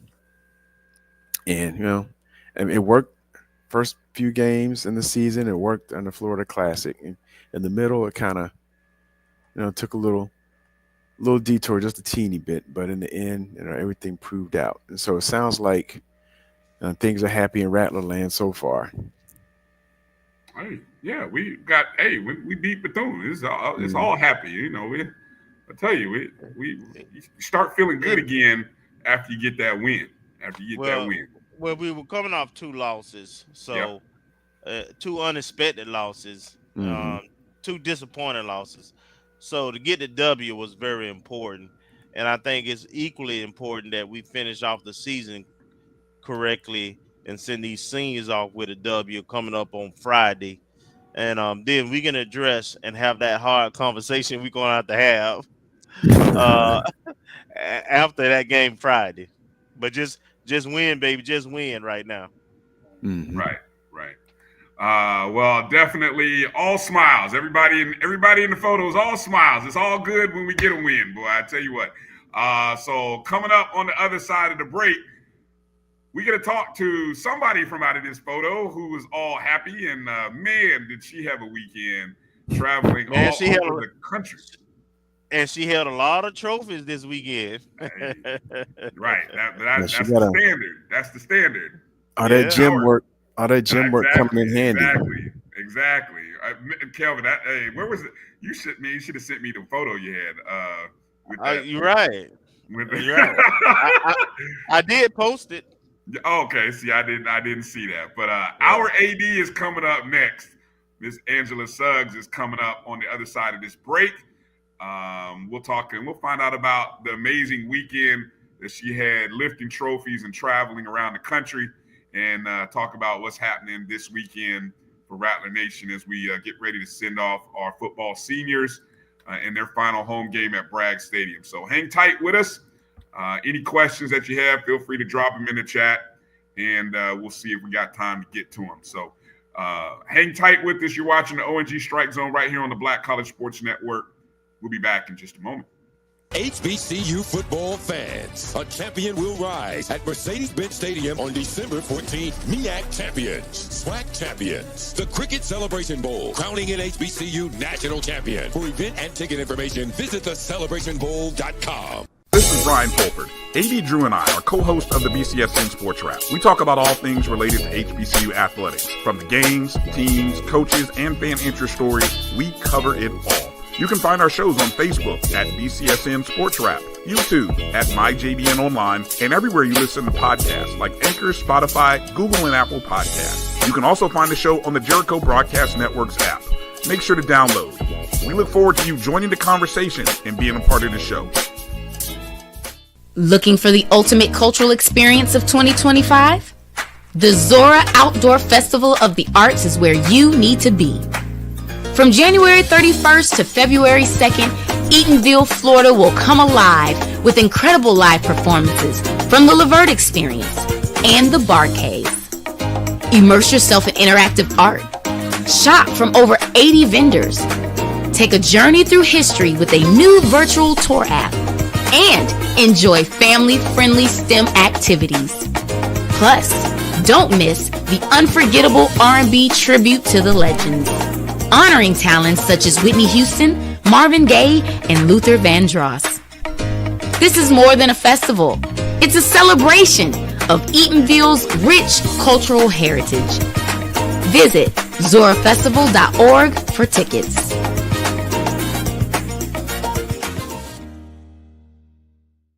ESPN Band of the Year returns to Atlanta on December 13th. 4 marching bands will qualify for the big stage, where 2 national champions will be crowned. Follow us on social media for rankings updates throughout the season. And join us at Mercedes-Benz Stadium on December 13th. For event and ticket information, visit bandoftheyear.com.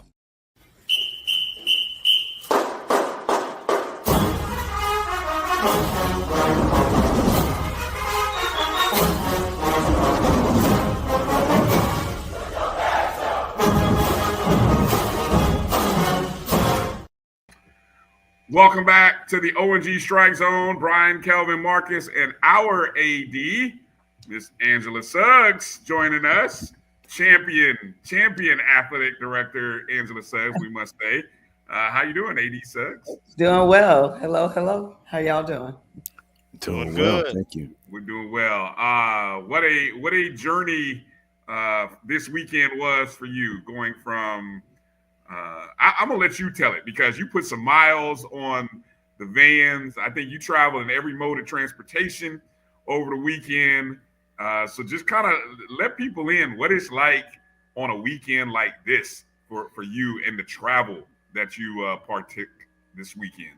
Absolutely. Actually, the weekend started on Tuesday of last week, where we left Tallahassee and went to Gainesville to support the men there. Saw you there, Bryan, and there is an energy that's there with our basketball programs, and so it was good to see the men on the road. And then left there, came to Orlando, got there on a Thursday morning, and had some great meetings. Of course, all of the events that surround Florida Classic. As we say, it's more than just a game. Thanking the sponsors on Thursday night for the Florida Blue Florida Classic, and Army and ViStar, Wells Fargo, many of the other sponsors of the most successful HBCU Classic in the world, as we say. And then going on to the luncheon on Friday, where we kind of calmed it down this year, on the eve of 100 years since this game started. So the game started in 1925. Next year, we're the home team and the host. Mm-hmm. And so, hey, we'll see. But with that, it was good. We had a good time on Friday. Battle of the Bands, of course, on Friday night. Saturday, hey, people can say what they want. Coach Cozy is undefeated for homecoming and Florida Classic. So that, that's a great thing. And so happy for the guys, our men that put on that orange and green and take the field and kind of just push through, right? Really happy for that game. Yeah, we all know that we got to make it through the fourth quarter. And on Saturday, we were able to hold the trophy up. And so that was really, really good. We left the hotel around 3:15 a.m. On Sunday morning, boarded the flight, and took off at 5 a.m. to make it to Shreveport, and then drove over to Grambling, to Ruston, of course. Got a good breakfast, and then headed on back down to support our champion, SWAC champion, FAMU volleyball team. And it was truly electric. Of course, it was Jackson State. That Jackson State FAMU thing is something real, but we were able to come out on top. SWAC, Coach of the Year, and GOAT Con, GOAT Con, Yale Maz is our SWAC Coach of the Year, and what he does with everything that goes there. So that was the weekend. Came back in. We had a game on Tuesday with our women's basketball team at noon. Lunch with the Lady Rattlers. Had a nice crowd during Thanksgiving week. And finally, I got to the store today and put my pots on tonight. Our daughter Dylan is home. She got in last night, and I had reservations, and she was like, "Yeah, that's not what I had in mind." So the pots are on, and shout out to all the late night cooks that will be hanging in there together tonight. Shout out to Dylan for coming in town and got mom cooking. Shout out to Dylan. I remember those days. That first Thanksgiving back home. That's like you don't want to go out. You want mom's cooking because you miss mom's cooking. Absolutely. Nice. What you got, Kel? Well, I want you to talk about, I know there's a lot going on with the game Friday.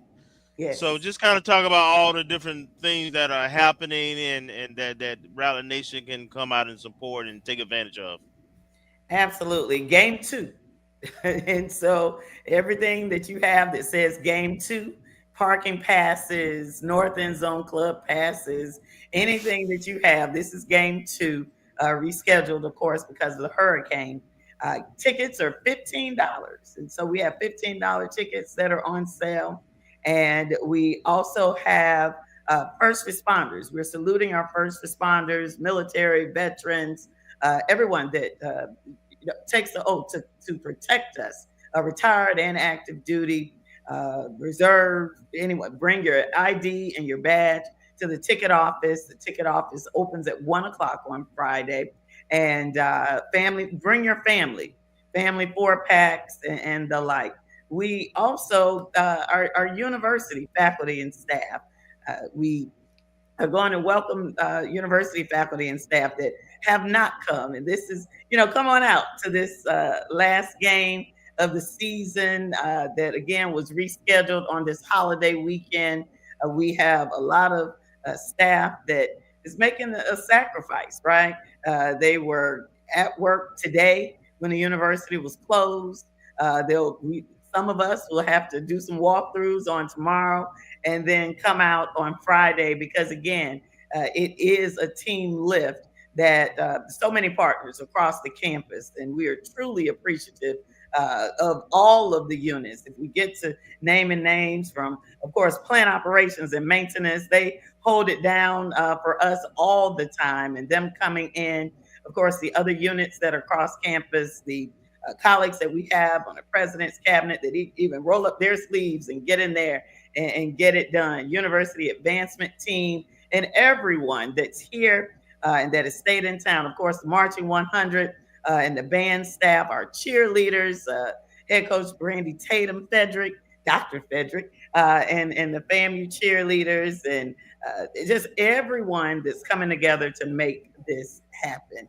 And so FAMU employees with your Rattler card, come on over, get 2 tickets, and then first responders, come on over and get 4 tickets. Now, for those employees and veterans and first responders that already have season tickets, find some new people and bring them out so that they can experience the game, Bragg Stadium, Ken Riley Field, as we get ready to release our ticket that gets them to get season tickets when we release that in the first part of next year. Nice. What we got, Kelvin? Hold on.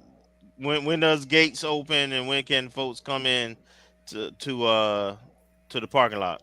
Parking lot 8:00. Gates open at 2:00.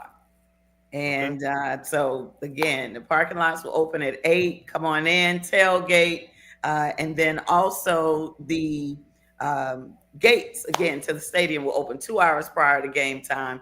Ticket office opens at 1 for you to come out and celebrate that. And we got a little something special on the footprint as well. And we'll put that out, just kind of button this up tonight. Frenchtown Rising is coming into the Bragg Stadium footprint. And so that will have a tailgate experience with Frenchtown Rising. And so we'll have a sound stage with some amazing acts, Legacy Jack, Steve Walden, DJ Lil Boy, and Ayana Sharice. And so that's going to be good. Again, it will be on the footprint. We'll walk up there tomorrow and figure out what's going to be the best space for it. But we're going to have a great time on Friday for sure. So show up, Bryan. I'm there. I've already reserved my credentials. The car is gassed up. I will be there. I will be there. I'm making an appearance. I don't have to work. All right, that's what I'm talking about. Oh, stop it. What you got, Marcus? Well, first and foremost, I'm so glad to actually be on the show with VP Suggs. The last two I missed. I know. And so it's good. Like, well, what's going on? And I know we briefly crossed paths at the MEAC SWAC Challenge, and I was tired. And you mentioned you had my daughter on, and I was like, kind of like half dazed. But I'm glad to finally be on with you. And actually, we were probably at FAMU around the same time, because I do vaguely remember you in passing back then. I guess one of my questions about this weekend's game, given that it's, I guess the deferred game, the hurricane postponed game, what logistics as it relates to, I guess, the non-traditional time of it being held, the not necessarily encroachment, but high school playoffs are going on. It's Thanksgiving weekend when folks typically may be traveling and the students may not be there. What logistical challenges and or other challenges are we having to overcome to make sure we have a pleasurable experience and well-attended game? Sure. Great question. Again, it's Thanksgiving weekend. Now, for me, having grown up a Rattler, I remember when Florida Classic used to be Thanksgiving weekend. And that's been a long time ago. But then also growing up the child of an Alabama State grad, we would tailgate in the parking lot on Thanksgiving Day because my dad would go back all the time for Turkey Day Classic and that kind of thing. So I kind of put, that hat on. The team members across the campus as we started to talk about this, because of course this game was rescheduled before I even came on board. And so coming into the situation and saying, hey, I know it's Thanksgiving weekend. I know you may have plans, just to all the different unit heads, division heads, that we all come together to make this happen. We just started talking about it. But you know what? The support has been amazing. Our interns that are staying back or going home and coming back. And we have some of the hardest working interns that you'll ever want to meet. And just see the commitment of everyone that's there. Again, the university was closed today, but the ticket office was open from 10 until 2. Shout out to Jason Davis for holding it down in the ticket office, and others that came up. Mike Smith came up and was answering the phones and everything. And so it was just a really, really good experience. You had the team practiced today and others that were coming through. Shout out to Metz, who's going to feed the team with a special meal tomorrow afternoon, as well as our women's basketball team. Shout out to Coach Cromartie, who I know was on earlier, but of course, Coach Pressure and the rest of that staff and the ladies that are here, and just so many others. But in terms of pulling this around, it's the fact that we are doing this operation during a holiday, a 3-day holiday week at that. And so again, the sacrifices of everyone that's coming in is truly appreciated, but it definitely shows the family and the connectivity and the commitment to the support of the program and the success of Friday. Thank you. Another quick question, actually two. Where can we get those shirts? This one that I have on, or something similar that right. shows support for volleyball. Absolutely. And so we are definitely, Barnes & Noble has always been a great partner in terms of putting team gear in the campus store and online. And so, of course, with this championship and everything else, we're going to work to have them in there. Now, this is the team issued gear.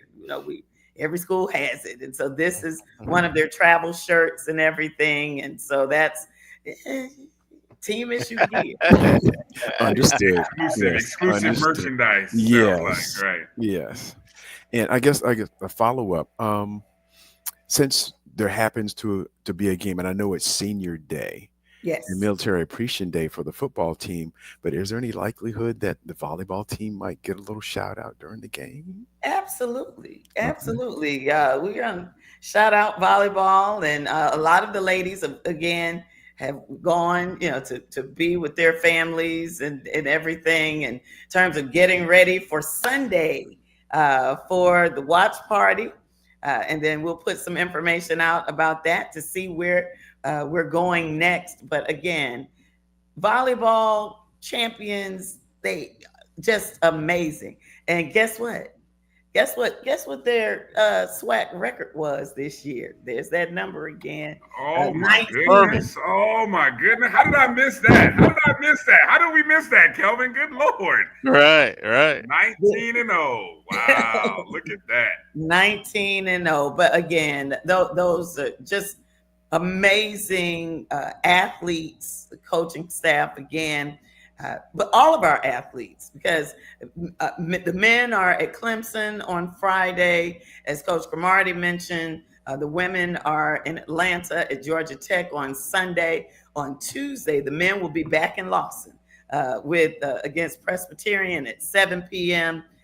Across the board, I couldn't ask for a better team of coaches, a better team of 400 plus student athletes that, again, it's there. It's there. We've just got to show it to Rattler Nation in terms of bringing Rattler pride back bigger, better than ever.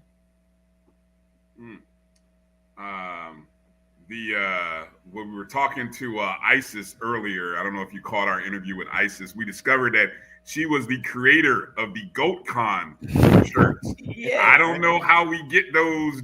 I know Coach GoatCon doesn't want them to be duplicated, but I think Isis could. I think she might have a little thing going. If we could find a way to mass produce those or limited edition. I know Coach GoatCon will not like it, but. But it would, hey, figure out a way to make it move for the program for sure. Like that.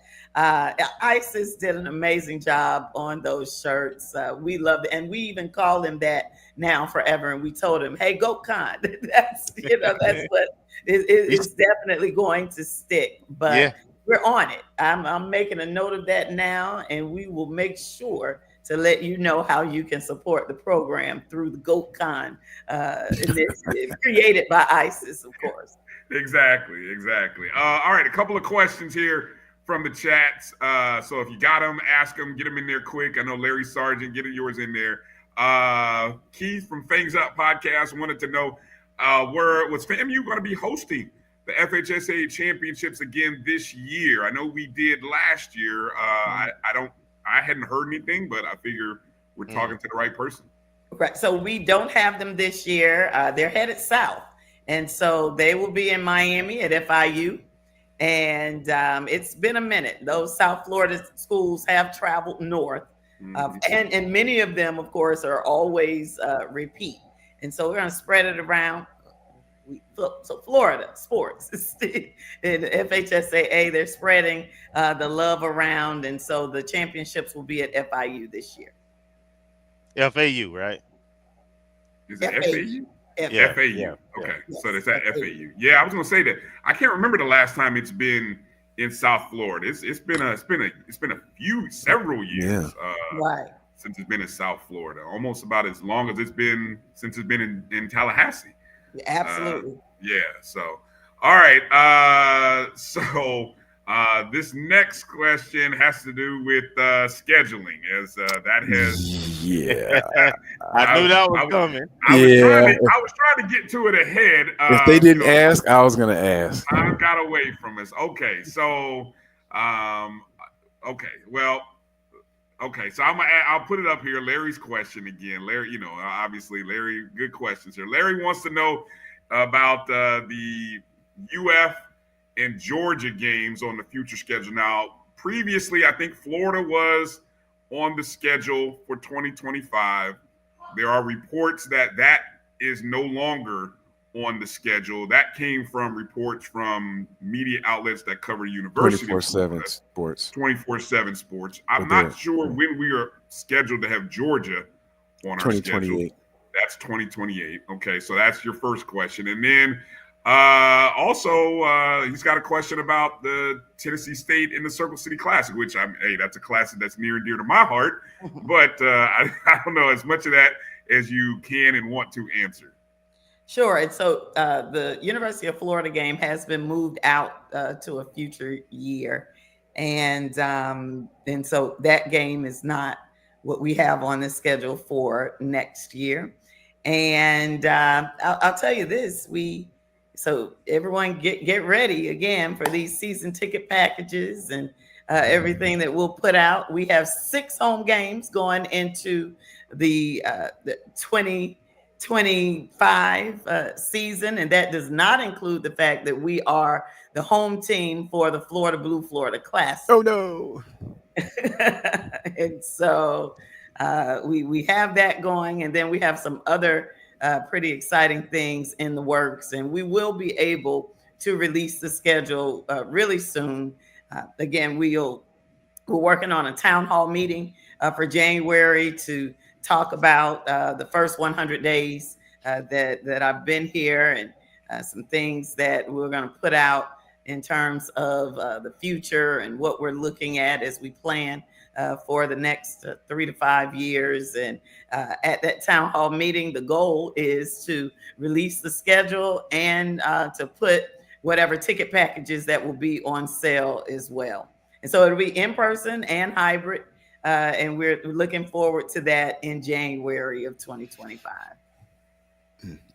Now, can I jump in real quick, ask a quick question? Sure. Go ahead. And I've sent it to Josh already, but I don't know if he got it. I sent him last year. Okay. There are a lot of NFL and NBA teams that put together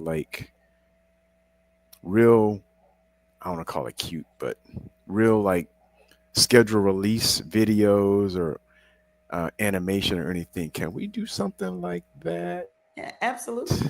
The whole town hall is going to be a vibe. It's going to be a thing. Okay. So definitely as we release, we look forward to continuing the energy and moving things forward to get everyone excited about the seasons, plural, across all of our sports that are to come. It's an exciting time. It's a great time to be a Rattler, and all of our events. Again, Kelvin, you were there on Tuesday, Tuesday 12 o'clock, 2 days before Thanksgiving. I think it was a great crowd, and we're going to continue to push and promote people coming out and supporting our teams. Yeah, absolutely. Bryan, let me jump in real quick too. Go ahead. When we're back, and this coming from because I'm getting this question, and so when will basketball season tickets be available for pickup? So they will be available. You should be able to get them printed this week on Friday if you're in town, and then we will continue to get those out and into the accounts digitally as well.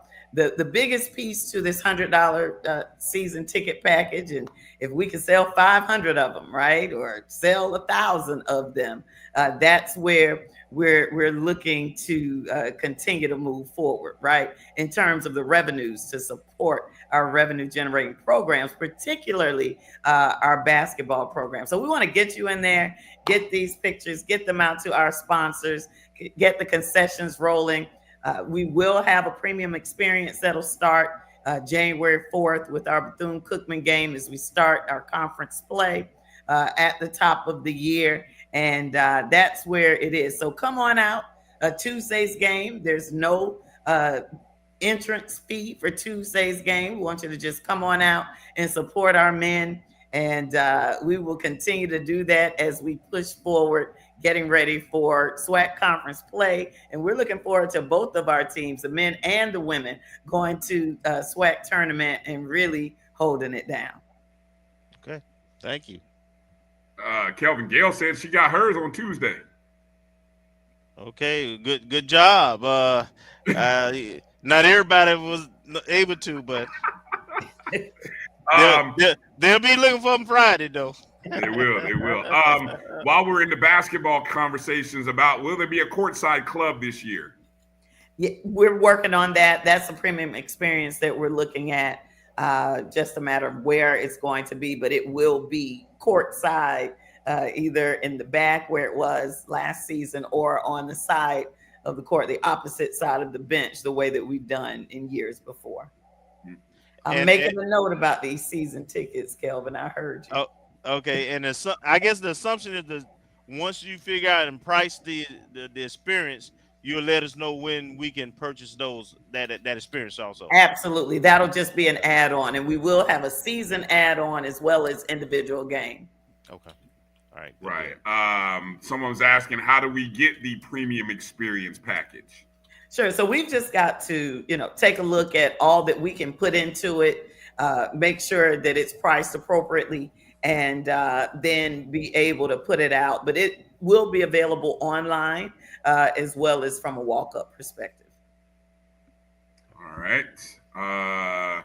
While we're in basketball mode, Mike Road Dog Reed asked, will there be a basketball homecoming this year? Maybe say on February 15th against Jackson State? Hint, hint. Question. Let's do it. Consider it done, Mike. There you go. We're on it. See, there we go. Making things happen here on the O&G StrikeZone. Not everything, but we can do that. See, something. Right. Thank you for clarifying. I wanted to go back because someone had asked, now the Florida thing being moved, now that game is moved, or was that a buyout? No, it was moved. It was moved. Okay. Yes. Okay. Going back, and because it came up through another program, the question about North Carolina Central popped up. It was released through a press conference with Trey Oliver, the head coach of North Carolina Central, and a reporter that covers that we were on their schedule, which kind of got us all buzzing. Can you shed any light about that? That was on their press conference. Well said. That was on their press conference. Okay, so folks, again, that's what they said. So we'll table that and see how that goes. Okay. I think North Carolina Central is great. They're a great school. The team is doing well. Definitely hats off to Trey Oliver and the success that they've had this season. And so we look forward to releasing our schedule, and who knows?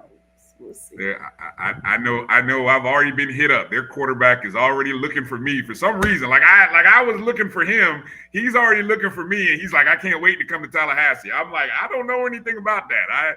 I can't help y'all. So I don't know. I'm just Tallahassee is a great place to be. It is. That's what I keep telling you. It's a great place. It's a great place. Okay. Let's see. Oh, this one comes from AD. Ask about. Let's see. How is it being on the other side of the Florida Classic this year, having gone from running the Classic to being an admin for FAMU?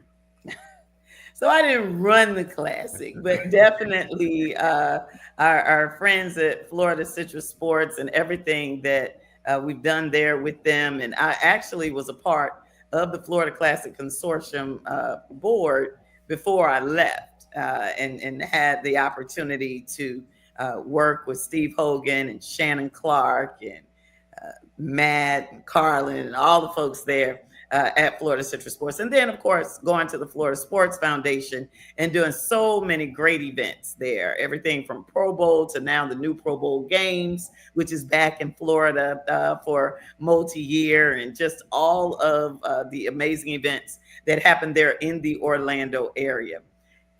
Really, for me, it goes all the way back to being a little girl, going to Florida Classic, to now coming back and, walking up on that stage and being there with the other members of the FAMU leadership and coach and the players and just all of that. Every sideline is surreal for me. But coming back to Classic, in this role that I'm so honored to serve in. It definitely warmed my heart for sure. All right. For the out-of-town Rattlers, I think Marcus here represents this question coming from the out-of-town Rattlers. It has to do about considering allowing payments for, I guess, investing in champions year-round as a way. I guess I don't know. You mentioned something about payroll deductions for internal stakeholders, and I guess is there any consideration of creating something like that for out-of-town Rattlers? Certainly there is, and working with the Rattler box office, Regina Battle, of course, and Jason, as I mentioned, Courtney that's there, and that team that's there. We just need to put the information into the accounts even before we have the season, right? And that would allow you to make payments on your account all year long. The other institutions do it. I know that sometimes Rattlers want all the information. I'm kind of giving you some hints toward what we're having. We haven't, released the teams yet, but you do know that you'll have 6 home games once we get there something open for the 2025 season for football. And it'll be available for basketball as well. You will be able to make payments on your account. And then once the package is built in there, whatever credits you have in your account will be applied to those tickets, and then you either get them or you just have to pay the balance. But that's definitely something that can be done. All right. Strike Tour 2025. Will there be a Strike Tour in 2025? And what does it take for cities to host? Absolutely. There will be a tour. Chalk Talk Tour, Coaches Tour. It's definitely in terms of us coming out, bringing the coaches, because that's who will headline these events. Our coaches, as they talk about what's to come for next season and being able to raise resources for the program. What will it take to host? We will definitely get that information to you as soon as possible. All right. Kelvin, Marcus, anything that I didn't ask, because I know we don't want to keep 80 Suggs too long, because I don't know what might be cooking on the stove or in the oven. I don't want I don't want to have my brother or Dylan upset. Just a reminder again, everybody. Let me make sure to put the info up again regarding the ticket sales again. So again, the kickoff is a 4 p.m. kickoff in Bragg. Friday, general admission $15, and of course, there's the information here for first responders appreciation day. Please share the information with the local community. I have, for some reason, AD Suggs, that people seem to think, I'm not gonna say who, but there are people who seem to think that Rattler Nation is like not going to be in town for this game. Like, there are some wild numbers that people are saying, like, oh, you guys will be lucky to draw 5. You'll be lucky to draw 9. I'm telling y'all now, we will have, I've said it, there will be more than 5. There will be more than 9. There will be more than 10. Please, Rattler Nation, don't make me look bad. But I just feel that confident that there will be a good crowd in Bragg for this home game. I just want to say that publicly. So I'm from Tallahassee. My parents are from the backwoods of Alabama and Georgia. So I'll just put it this way: come see. There you go. There you go. Hey. Be there. I'll be there. You know where to stop by. We'll be there. Our crew. Hey, this is a lifestyle. This is how we live. That's right. We ain't faking. We will be there. But it's going to be a great time. Again, we want to see everyone out there. And while it is a Black Friday sale, the color is green. So the color is green. That was going to be my question. Okay. For Friday's game. The color is green. But wear whatever color. Orange, green, white, gray. Just come on out. We'll see you there in Bragg Stadium, Ken Riley Field. All right. Thank you. Thank you for just being you, and thank you for.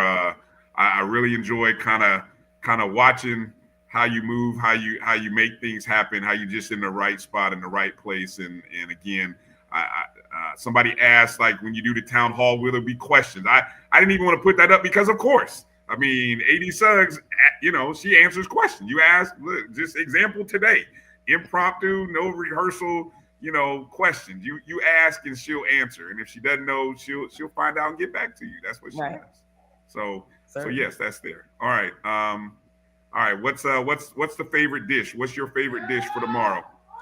Chitlins, hands down. Okay. Come on. Some hot sauce, some cornbread. I'm a Midwestern city boy. I don't know nothing about that. So I know I married one. Yeah, exactly. There you go. I don't know nothing about it, but I'll take y'all word on it. But we're on our way. Probably have about 27 dishes on the table by tomorrow. We eat late, so it'll be 6:30. So our folks, they go around the city. The Tallahassee has a turkey trot that passes by the house, and so it'll be a good day. It'll be a good day. All right. Well, again, thanks for your time tonight. Always appreciate you stopping by, and you and the family have a great Thanksgiving. We'll see you on Friday. Happy Thanksgiving. Yeah. Happy Thanksgiving. Happy Thanksgiving, Rattlers everywhere, and we'll see y'all on Friday. Yes, indeed. All right. Be well. Thanks, Marcus. Glad you were with us tonight. Yes, thank you. All righty. Bye, y'all. Bye. All right, exactly. Boy, I'm telling y'all. Hold on. This is a great question. Kylan asked this: what time is dinner tomorrow? Noon to 2, 2 to 4, 4 to 6, or after 6? We already see AD Suggs said she's after 6. What about you, Marcus and Kelvin? Man. He missing one thing. All the above. I don't stop eating. But there's got to be a point where maybe this is what time is the first plate? First plate. A. Jesus. Get it in right with the first game. What about you, Marcus? I'm closer to B because I usually don't eat anything up until because I know I'm going to get it all in. So I might have like a little something to drink or like a smoothie or something, but I don't load up for breakfast. So I know I got to get it right around B. C is too late. When I was, let me see, I think usually B. I used to fall into the B category. Now, I don't know. I don't know what tomorrow's going to look like. It's a potluck tomorrow. I have no idea. So I'll be, whatever time I cook something, that's what time it'll be. So, let's see. Yeah. So again, just to sort of, I will share a bit of information that I have regarding our schedule. I can tell you, and this will be, this is something I can share with Rattler Nation. While we're talking about home games for next year, we can tell you that there will be a bit of a homecoming game for a Rattler. We've learned that Albany State will be coming to Bragg. Albany State, of course, coached by none other than FAMU legend, FAMU Hall of Famer Quinn Gray, will be making his homecoming appearance to Bragg Stadium in 2025. Marcus, when we were talking earlier, as we talked about the schedule, we know right now. So let's talk about what we know, what we think we know, or let me rephrase it. What we know and what is not official. Okay. So what we know, South Alabama appears to be on the schedule for 2025. And again, this is a 12-game schedule opportunity next season. Mm-hmm. So we're really talking 4 out-of-conference games. We have the 8 conference games. We have 4 of them at home, including the Florida Classic. Well, that's considered a home game. Yeah, that's a neutral site, but I mean, not a brag. It's neutral site, but it's considered with a home team. Right, it's the home team. But as AD Suggs said, that means 3 SWAC teams and 3 non-SWAC teams, because she did say 6 home games next year. So that means 3 SWAC teams, 3 non-SWAC teams. So Albany State would be one of those. It could be 4. Let me see. No, it's only 3. No, 3. Only 3? Because we got Bama State, Jackson State from the east. And Alcorn from the west. And Alcorn from the west, presumably, yeah. Because it's finally, we do play Alcorn. We haven't played Alcorn yet since we've been in the SWAC, and now it's an opportunity to play Alcorn. Somebody said, no, we played Prairie View last year. Yeah, 2 years ago. The tested schools drop off. We're going to pick up Alcorn and either Pine Bluff or Grambling. I think it's going to be Grambling, but don't hold me to that. Right. Now, the story that came out again, this was coming from North Carolina Central. From North Carolina Central's perspective, their coach had released that the information saying that we were on the schedule. Again, that's unofficial from our perspective. And that was from, I guess, to give credit, the first that I saw and somebody retweeted it to me was from Benita Best. And I believe that came from the press conference that came from Coach Oliver's press conference. Okay. So I just happened to see it from her first. Yes. Yeah. That was the first report, but it actually came from his press conference. So, he actually kind of let that out the bag. So that now, again, as I said, if you the reports are that if that game does happen, it's possibly that game will happen in Bragg. That's I got North Carolina Central people calling me, calling like, hey, can't wait to come to Tallahassee. I'm like, huh? What? So, we'll table it and say that's one of the unconfirmed, unofficial right now. And let me just say, the home slate for next year in Bragg is amazing.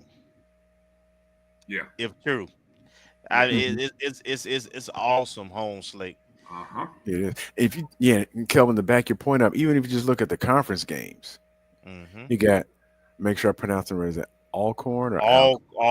You got Alcorn make sure we say coming back. Alcorn coming Alcorn. for his first visit in Bragg since we joined the conference, and then you got Jackson State and Alabama State coming to, and they'll probably, and I'm guessing that it'll be just like this year, that those will be the upper echelon of the SWAC East. So you at least got 2 real competitive teams that we're battling for the divisional title, and a team that we haven't seen in a long time in Bragg coming from the West. So just those 3 in and of itself, regardless of who the other conference kind of teams are. But now it sounds, Bryan, you kind of released that we'll have Albany. So we'll have a Quinn Gray homecoming, and also Orlando McKinney, who's on his staff, another FAMU great.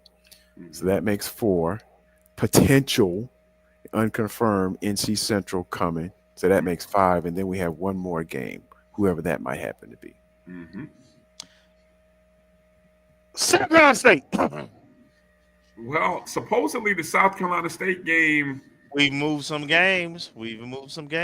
But they moved. South Carolina State moved the game because they wanted to play South Carolina. Correct. Yeah. Correct. But we have some different dates. We may have some dates. I'm not saying that's the game. I don't know. But what I'm saying is, people were looking at the date that it was originally scheduled.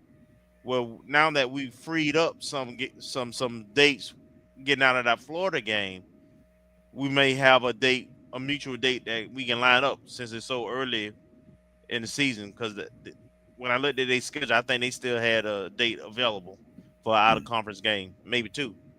So, but would they Well, I mean, we owe them a return trip. We do. We do. That's the thing. South Carolina State, we do owe them a return trip, which I thought originally was going to happen when they moved the one game. I thought it was going to be in 2026 when we go to South Carolina State. So that's not official. That's just so let the rampant speculation grow until we searching FBSschedules.com, all try to figure out the 6th game. Yeah. If the other 5 does South Alabama count as a money game if we go there? Well, I mean, they're FBS. We ain't going for free. Yeah, we're FBS. So my assumption is FAMU has been pretty good about when we sign deals with FBS games. I've seen Delaware States of the world, Bethune, they'll go for the 175, 200. My assumption is I've never seen us sign anything for less than 325. So I'm assuming we're in that ballpark for that game. But is this the first? I'm trying to recall. Well, no. Troy. I guess Troy would be considered a G5. I don't know what that game contract was worth. Yeah. Because I can understand for like a Power 4 team, but for a G5, I don't know what the going rate happens to be. And I'm not disputing you, Kelvin. I'm just wondering. They don't have the same deep pockets like a Florida or a Miami. That's not our problem. Well, true. If they want the brand, they have to pay for it. Yeah, I'm sure we wouldn't sign anything for less than 300. So with the question is with a D1 team in South Alabama, a Division II team in Albany, possibly the North Carolina Central game, who would be the other potential FCS game? That's still to be determined because again, Tennessee State or South Carolina State. That's my guess. Yeah, hey, that would be nice. That would be nice. I kind of like one of those. Well, I don't know if we want to tangle with Mercer because they have a pretty tight defense. But even a regional PWI like a Mercer or the startup West Georgia that just moved up from D2 this season. Next year. I guess next year is their first true season in FCS. I mean, that might be a good regional game. I don't know how much of a draw would be due to lack of familiarity, but in terms of strength of schedule, it would be nice. And like I was mentioning before, I know you and I, all three of us talked already as well. Just looking at our schedule between Jackson State and potentially NC Central, we have 2 teams that are either in the final regular season top 25 this year, and NC Central being the first team and the others getting votes. They're like right there on the cusp. So that's 2 highly ranked teams there. And if the Tennessee State game comes through, if that's actually on the table, they're in the top 25 as well. Yeah. Or South Carolina State. So you're looking at least 2, maybe 3 teams, depending on how things shake out and what negotiations are made and schedules align, 2 or 3 teams who finish the regular season either in the final top 25 or just on the outside. So strength of schedule theoretically is looking pretty good. Absolutely. Now let me address something here because this always gets talked about Atlanta, and I know it becomes really, but I'll say this now because of contractual because of contracts with the SWAC or related towards SWAC schools, it's my understanding that no SWAC teams can play games in Atlanta 30 days out from the MEAC SWAC Challenge and 30 days before the Celebration Bowl. So, with that said, if what EA is hearing, if there is an opportunity to play in Atlanta, it would have to come in the month of October. Not necessarily. MEAC SWAC moved to week 0. Okay. So the traditional last Saturday in September, which has historically been the date, would still be an option. But you're right; it would have to be the last Saturday in September. September. Okay, so last Saturday in September or into October, Right. Would have to be that game if it did happen in Atlanta. And I guess and see, I'm kind of feeling Mike Reed's sentiment that Grant's gonna have that thing on lock or try to. That's the 30 days. That's what that is. That's the 30 days. That's I'm not. The 30 days. I'm not talking about the 30 days. I'm just talking about influence. Well, hey, venues are venues. You ain't gonna have no venues are there to make money. So they, I don't see that as you don't own the city of Atlanta, and there's a lot of venues there. Well, yeah, but a game like TSU and I don't know why. Look, if I'm TSU, I don't know why you don't, bring fam up to Nashville. I mean, you having trouble packing Nissan Stadium, right? I think FAMU would help draw. So Brian, what I would say is this: you speaking from a fanatic or outside view. Sure. As administrator, I would tell you, you can go and play at a neutral site and make 300, 400K minus expenses versus playing a home game where you might clear 25K. You're gonna take that neutral site, especially when you know your fans gonna be happy with it.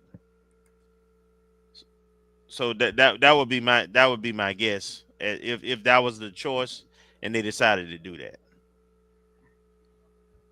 Okay. And historically speaking, unless you go back to the Jay Gaither days, FAMU in Tennessee as a home and home has not drawn. We've never sold out with Tennessee State as a home team, and since they've been in Nissan Stadium, not hell. I don't think they've drawn more than 20K playing us, and I believe a couple of those games during the Cole Brothers era was like first game of the season, like Labor Day weekend. So it's not that big of a draw like it was in Atlanta when it's a home and home for whatever reasons. All right. Let's move forward to this weekend's game against Alabama A&M University, Friday, 4:00 Eastern, Ken Riley Field at Bragg Memorial Stadium. Both teams coming to this contest 6-5. Now, we earlier this afternoon, Alabama A&M had released some information regarding a player, one of their student athletes, Medrick Burnett Jr., a young man who got injured in the Magic City Classic against Alabama State. Now, it was believed early this afternoon that Alabama A&M, that student athlete had passed. As it was, there were various messages and things that they had put out, the university athletic department had put out stating, that it's with great sorrow, et cetera, to share the news about their student athlete had passed. Well, about 6:00 this evening, a retracted statement came out from athletics, which reads, we retract the news of the passing of Medrick Burnett Jr. that was originally advised by an immediate family member on Tuesday evening. Our staff acted accordingly to the wishes of the family member to inform the A&M community and beyond of this unfortunate occurrence. Upon hearing from a representative from UAB Hospital this afternoon, we learned that he remains alive. We express our immediate regret for disseminating false information. However, We hold complete joy in knowing that Medrick remains in stable condition. Now, to add to that, my sources have told me that this is a situation in which different sides of the family or different parents are giving information to different people. You have a situation where, one parent is speaking to the university and another parent is there at the hospital. So it's a confusing, unfortunate situation that is kind of out in public. I know the story got picked up by ESPN as well, ESPN.com, and I know it's a little embarrassing for the university and the athletic department, but the student athlete has not been pronounced deceased. So, all of that said, as we got the news, our immediate thoughts was, okay, here comes another team that has, sadly is dealing with, grief. And the Mississippi Valley State, they dealt with that. Actually, that happened in the midst of them getting ready for the Jackson State game. Then the following week, having that whole week to sort of process and rally, they played their best game of the season coming down to Tallahassee, dedicated that game to the young man for Mississippi Valley State who had lost his life. And so now Alabama A&M, I don't even know what to make of this and how these young people will process this, where. So while FAMU comes in focused in on senior day, Alabama A&M comes in with maybe heavy hearts, with the distraction, the purpose. Yes, a purpose. Way of saying it, with a purpose. So that's and let me just add, we have to watch out for. And let me just add, Bryan, Cornell Maynor, their coach, may be playing for his job too. That too. Yeah. I'm not sure. I don't know I've heard two different stories regarding his contract status. Whether this is the last year, I've heard that this is not the last year. We've already seen one school, Norfolk State, reassigned Dawson Odoms with 1 year remaining on his contract. We've seen another school, Prairie View, choose not to renew a contract for Bubba McDowell.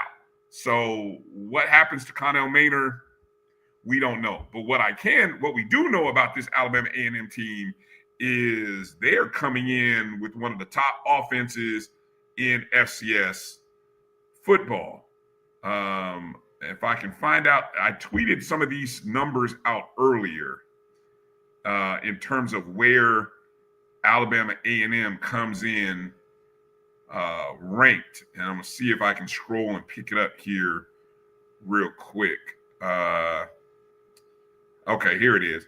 Alabama A&M comes in with the number one FCS HBCU offense through week 13, averaging 453.1 yards per game. That is number 6 overall in FCS. FAMU, by the way, averaging 378.2, number 5 among HBCU FCS programs and 51st overall. I think there was one other number here. I think that was the main one.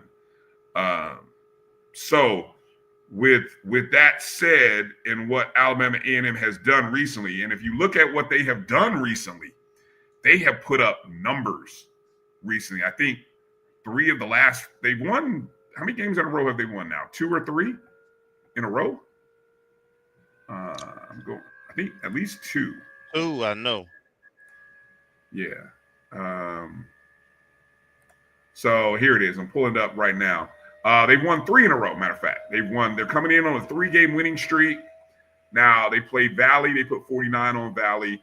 They beat Grambling on a Thursday, 22-17. Then they beat Arkansas Pine Bluff 52-24. So say what you will about the 3 teams that they played. Yeah, but it's a team who's clicking offensively to some degree. Mm-hmm. Yeah, and we just saw our defense give up 38 to Bethune, nearly 200 yards to 1 running back. So that's what we're dealing with coming in Saturday. Your thoughts, Kelvin, on this matchup against A&M? This is we just got to win the game. A&M, as you pointed out, is a very capable team in terms of offense. Their defense, they struggle mightily, just like our defense, worse than our defense actually. But they got a big running back in Eaglin who can tote it. They got some very capable receivers who can make some plays in open field, and they have a quarterback. They have 2 quarterbacks actually, but they have a quarterback who they're starting right now, who's getting better, I guess, is the way to put it. He's still not as consistent as he needs to be, but he can make plays. This will be the most potent offense that we've played in the last 3-4 weeks, actually. Mm-hmm. This is going to, I expect this game to be a high offensive, high octane game. And I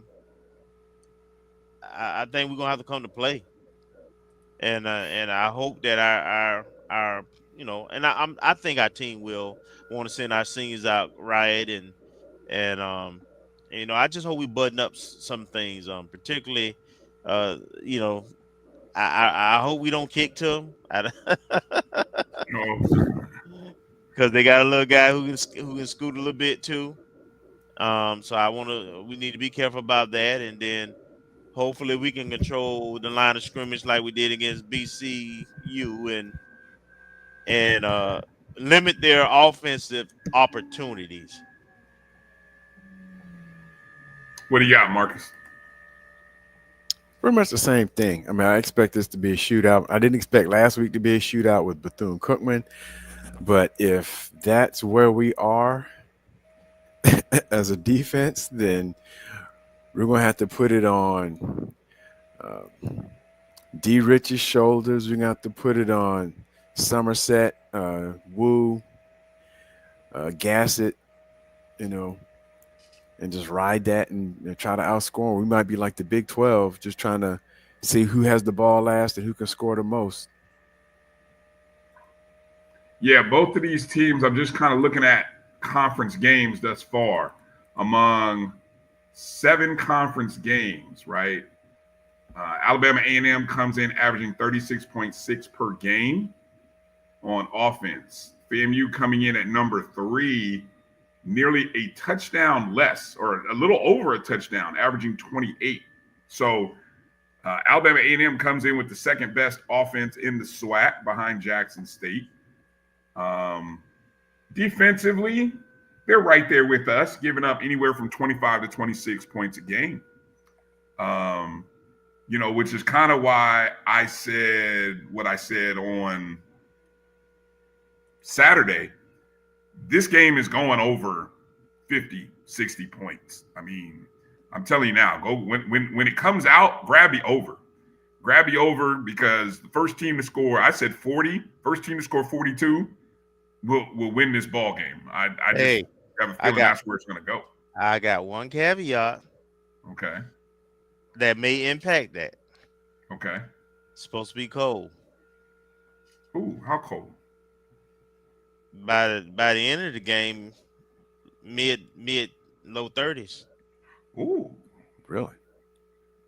Yeah, but will that really affect guy? I mean, do you really buy into that about the cold and all that stuff? You guys who don't like to get hit. Guys who don't like to get hit tend to drop the ball. It tends to be more turnovers in cold weather. If when you spin it around, the ball security is more of a challenge in inclement weather like that. So it could be. You mentioned their running back, Donovan Eaglin, who comes into this game with 897 yards, second most in conference play, or second most overall, with 9 touchdowns, averaging 81 yards a game. So, yeah. And then passing, let's see. Cornelius Brown is the young man who has been I don't know, he had like 3 touchdowns the other day for them. Of course, Daniel Richardson leads the SWAC with an efficiency of 155, well over. Huh? No, Kelvin's laughing at. Bryan, Marcus said you're getting long-winded. I'm getting long-winded. Okay. I mean, there's a lot of stuff left on. Okay, let me be quick here. Okay, because I didn't mention a couple of things here.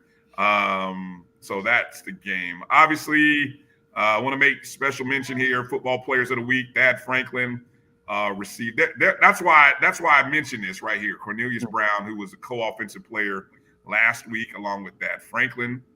And then they also had a defensive player of the week in Caleb Dawson. All right. So just wanted to make mention of that. Also, in terms of individual awards, shout out to Daniel Richardson, who was recognized as one of the FCS Walter Payton Award finalists. That 25 FCS offensive players, mostly quarterbacks and running backs.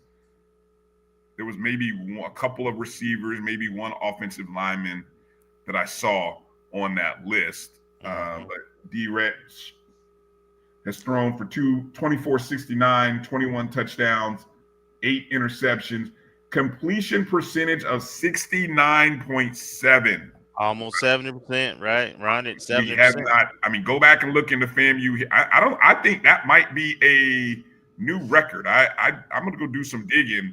He may be on the verge of setting a single season completion percentage mark. And we've had some great quarterbacks at FAMU. He's on the verge, I think, of maybe breaking a single season record.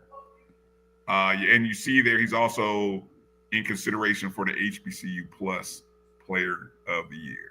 All right. Bowl predictions and scores, because I know we got to get out of here. Even folks in the chat are like, man, we got. You know, they must be picking up on Marcus's cues, because they like we got food, dinner to cook. We got food to cook, stuff on the pot and in the oven. So let's go predictions, score predictions, you guys. Get them in now. What's your score prediction? What's your bold prediction? Let's go around the horn, Kelvin. Let's go score and bold prediction. I like FAMU to finish off, seeing the scenes off right.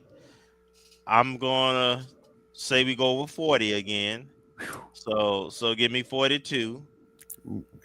And I'm gonna go with a score of 42-28. My bold prediction, I'm gonna take one from yours.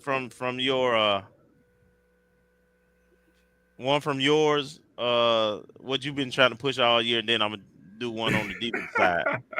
So I like us to run for over 200 yards again, have another 100-yard rusher, and then I'm going to say the defense will win it late in third or fourth quarter with a couple of defense. I'm gonna say 2 defensive turnovers. Okay. Maybe a pick 6. Let me be specific. A pick 6. All right, so again, you got what you got like 3 different things there. Somehow bold predictions has gone to multi-platinum levels here. How many bold predictions are you throwing out there? Are there any 200 plus yards rushing? Okay. 100 with a 100-yard runner. And I'm going to say Thad. I'll be specific. Thad going to go for 100, over 100 again. Okay. And then I think we're going to get a pick six. I'm predicting 2 turnovers by the defense, 1 being a pick six. All right. Marcus?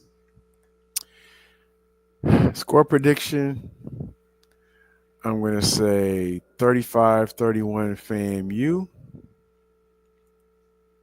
And I don't know, for the bowl prediction, I'm not sure. I mean, the running, I think we're just going to run until they show they stop it. But something that's bold. I'm going to say a trick play TD. I don't know what kind of trick play. I don't know if it's going to be a flea flicker or some kind of halfback pass or something. We're going to say at least one trick play. I know Coach Colsey seems like he's pretty straightforward and conservative, especially wanting to rely on the run game. But I'm going to maybe he's going to pull one out the bag and just allow Coach Burris to get one trick play TD. I like Keith prediction there. Bipolar. Look, if there was a player prop bet, I think you might be on to something right there, Keith. All right. So I'm going 42. Make sure I do the math here. 42-34 final score. FAMU 42, Alabama A&M 34. Remember, I told you somebody's got to get to 42. First team. See, Jimmy Mack agrees with me right there. He's got 45-42. And then my bold prediction, I don't know, man. I wish I could retire after that beauty that I put out there last year. I got to think, what's bold? Let me see. Daniel Richardson's already done the 5 touchdown day. Have we done? Let's see. I'm trying to think what's still out there. What's bold? Have we done? We had a kickoff. We had a kickoff return. We've had a punt return for a touchdown. We've done all that. Have we had the pick six? Yeah. Scooping scoring. We had a scooping score. We had a scooping scoring. Yeah, Alabama State. Nayron Jenkins. All right. Okay, here you go. Bold prediction. FAMU has over 550 yards of total offense. Good Lord. Okay. Yeah. Well, look, I'm going with it. I'm going with point. I mean, 550. I mean, I'm not going to try to. I don't care where it comes from. Might be 250 rushing, might be 300 passing. But I'm going 550. I'm specifically saying 550. 550 total offense. Got to do something like that with 42 points, right? Yeah, and you got to remember, this is our quarterback Richardson last game, and all those tight ends last game. So the better prediction, I went running, but the better prediction probably is passing. Mm-hmm. That we go over 350 yards. That's where I wanted to go. That's why I went with the 550. Okay. Yeah. That's why I went with the 550. Okay. The last thing, and then we're out of here. I did want to make mention the latest ESPN Band of the Year rankings came out for the month of November. Now, this is the last rankings released before the official announcement, which comes out, I believe, in 2 weeks. And based on those predictions, the Marching 100 was rated number 2 behind North Carolina A&T, I think it was. Mm-hmm. Behind North Carolina A&T in the large school division, that's FCS. And I think the only school that is close to catching them was Tennessee State, who was third by a few points. But the way I understand the voting, they only vote once for each month, right? So they did September voting, they did October voting. This is for the November voting. So that November voting, I believe, is the final vote because you only have like 2 weeks in between No, I remember the initial conversation with Mr. Grant. They do a final vote. It's like remember he equated this to what you see in the college football playoff rankings, where you have maybe not weekly rankings, but you do have a final ranking. They will do a final announcement. So there's still bands that may submit. Like, for example, I don't know if the Florida Classic performances were because of for the November ranking. Bryan, because I know what it takes for logistic reasons and so forth, and to move that different pieces and different, unless they changed it. I remember the conversation too, and I firmly believe they do a September vote, they do a October vote, and they do a November vote, and they have a time, and they have a time frame for that. Yes, So but they do a final announcement. But my point is, the final announcement is going to be what the rankings were already, though. You can't submit for November. November, they've already voted. So whenever they came out with that vote for November, if the film wasn't in there, it's not going to be considered. That's all I'm saying. Okay. Well, I mean, look, it's you might be right. You might be right. Okay. So the FAMU Marching 100 appears to be heading to Atlanta. A&T went last year against A&T, and they won it last year. Yeah. They what? A&T went last year, and they won it last year. Yes, it was A&T and Jackson State, if I remember correctly. Yeah. Yeah. So. Yeah, okay. Kenya says the final rankings come out December 2nd. That's what I thought. So, all right, we'll see. All right, guys. Well, I think we've hit on a lot. We've covered a lot. Time to go. I don't think there's anything left that we haven't hit on today. So, any final word? The only thing I got to say is happy Thanksgiving to everybody. Thank you for watching our show. We appreciate all y'all. Come by and enjoy the tailgate. Make sure you're in the place Friday. Make sure you dress warm, though. It's going to be a little chilly, but we're going to have chili. We're going to have some gumbo. You know, we're going to have some spirits to lift your spirits. Let's go. I can't wait. Marcus, any last words? Well, this caught me by surprise, but next Wednesday is like the early signing day for football. I know they moved it up because of all the bowl game schedule and everything, and I got reminded of it this evening. So next Wednesday, we'll see and we'll be fresh off a game, and we have some invites to this Friday's game, and we'll see what the early signing class looks like for FAMU for 2025. All right. Sounds good. To everybody that's traveling, be safe. Check in with your friends and loved ones when you arrive and when you depart. Let them know you got there safely. I look forward to seeing everybody in Tallahassee for the first time this year. Say it with your chest out. First time this year. I'm coming home. Coming to Tallahassee. I can't wait. To see Rattler Nation. I can't. What did you get your? You said you were going. You had a question for me. Did you get it out already, or did you decided to hold on to it? I'm gonna hold on to it. Thank you. I appreciate it. All right, the studs will be out.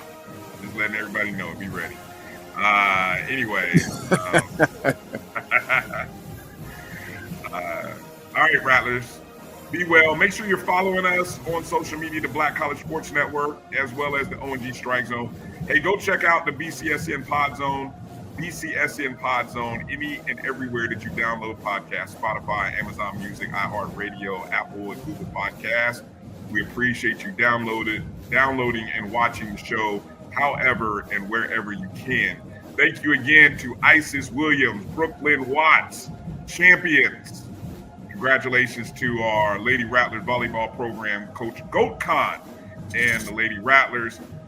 Thank you to Coach Erica Cromartie, and thank you to AD Angela Suggs for joining us on today's show.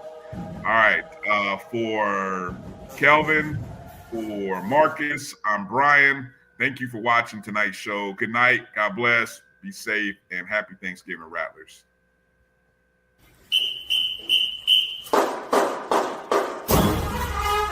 Thank you.